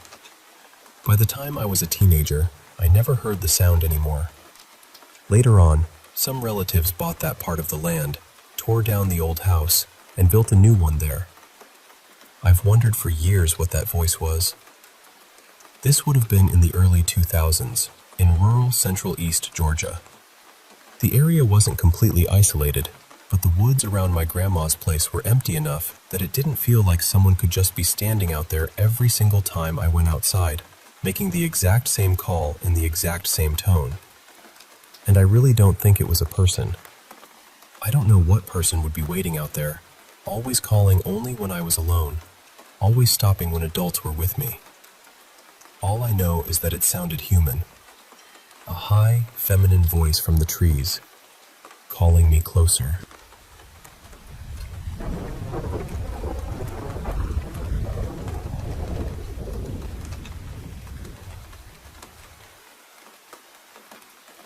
I was in middle school when this happened, and back then, almost every weekend, I'd hang out with my friend Colby.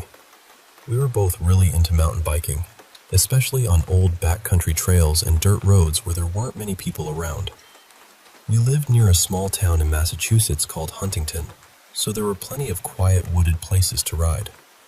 One weekend, we were heading back to Colby's house, riding down this empty dirt road with woods on both sides and no houses anywhere nearby. It was the kind of road we'd taken 100 times before without anything strange happening. Then, out of nowhere, something came flying out of the trees on one side of the road. We both slammed on our brakes and looked around, immediately thinking it had to be another friend of ours messing with us. He had a habit of pulling dumb pranks, especially if we left without waiting for him. So we called out, half annoyed and half laughing, telling him to cut it out.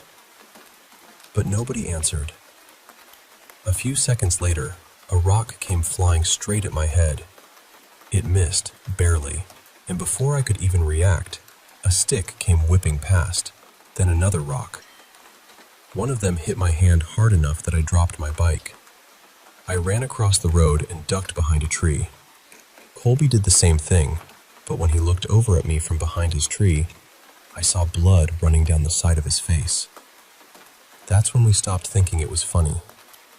We yelled into the woods that whoever was doing this needed to knock it off, that it wasn't funny anymore, and that they were about to get themselves in serious trouble. And honestly, that was the wrong thing to say. Right after that, everything went insane. Rocks, sticks, and full-sized fallen branches started flying out from the trees on the opposite side of the road. Not just a few, I mean a storm of them. It was so much that there was no way one person was throwing it, not even 10 people. It felt like it would have taken a whole crowd hiding in the woods to throw that much at once. And some of the branches were way too big for anyone to throw like that. The strangest part was the way they moved. They didn't arc through the air like normal thrown objects.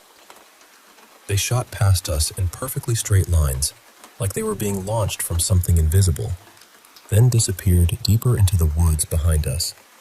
We stayed pinned behind those trees for what felt like forever. It was probably close to 10 minutes, but when you're scared like that, time stretches into something meaner. Finally, Colby started yelling that we were sorry and that we'd leave. I didn't know what else to do, so I yelled the same thing. The second I said it, everything stopped. No rocks, no branches, no rustling, no birds, nothing. Just silence. We slowly stepped out from behind our trees, and that's when I saw something that still bothers me to this day. Across the road, right where all that stuff had been coming from, there was an old, broken-down shack. And I know that might not sound like much, but we had ridden that road countless times. That shack had never been there before. I'm completely sure of it. It also wasn't there when we first stopped our bikes. But there it was, sitting in the woods like it had been waiting for us to notice it. Neither of us said a word. We ran for our bikes, jumped on, and right as we started pedaling, we heard the long, rusty squeal of a door hinge opening behind us. We didn't look back. We just rode as hard as we could until we were out of there. That was the last time Colby and I ever went mountain biking together. Actually, it was the last time I ever went mountain biking at all.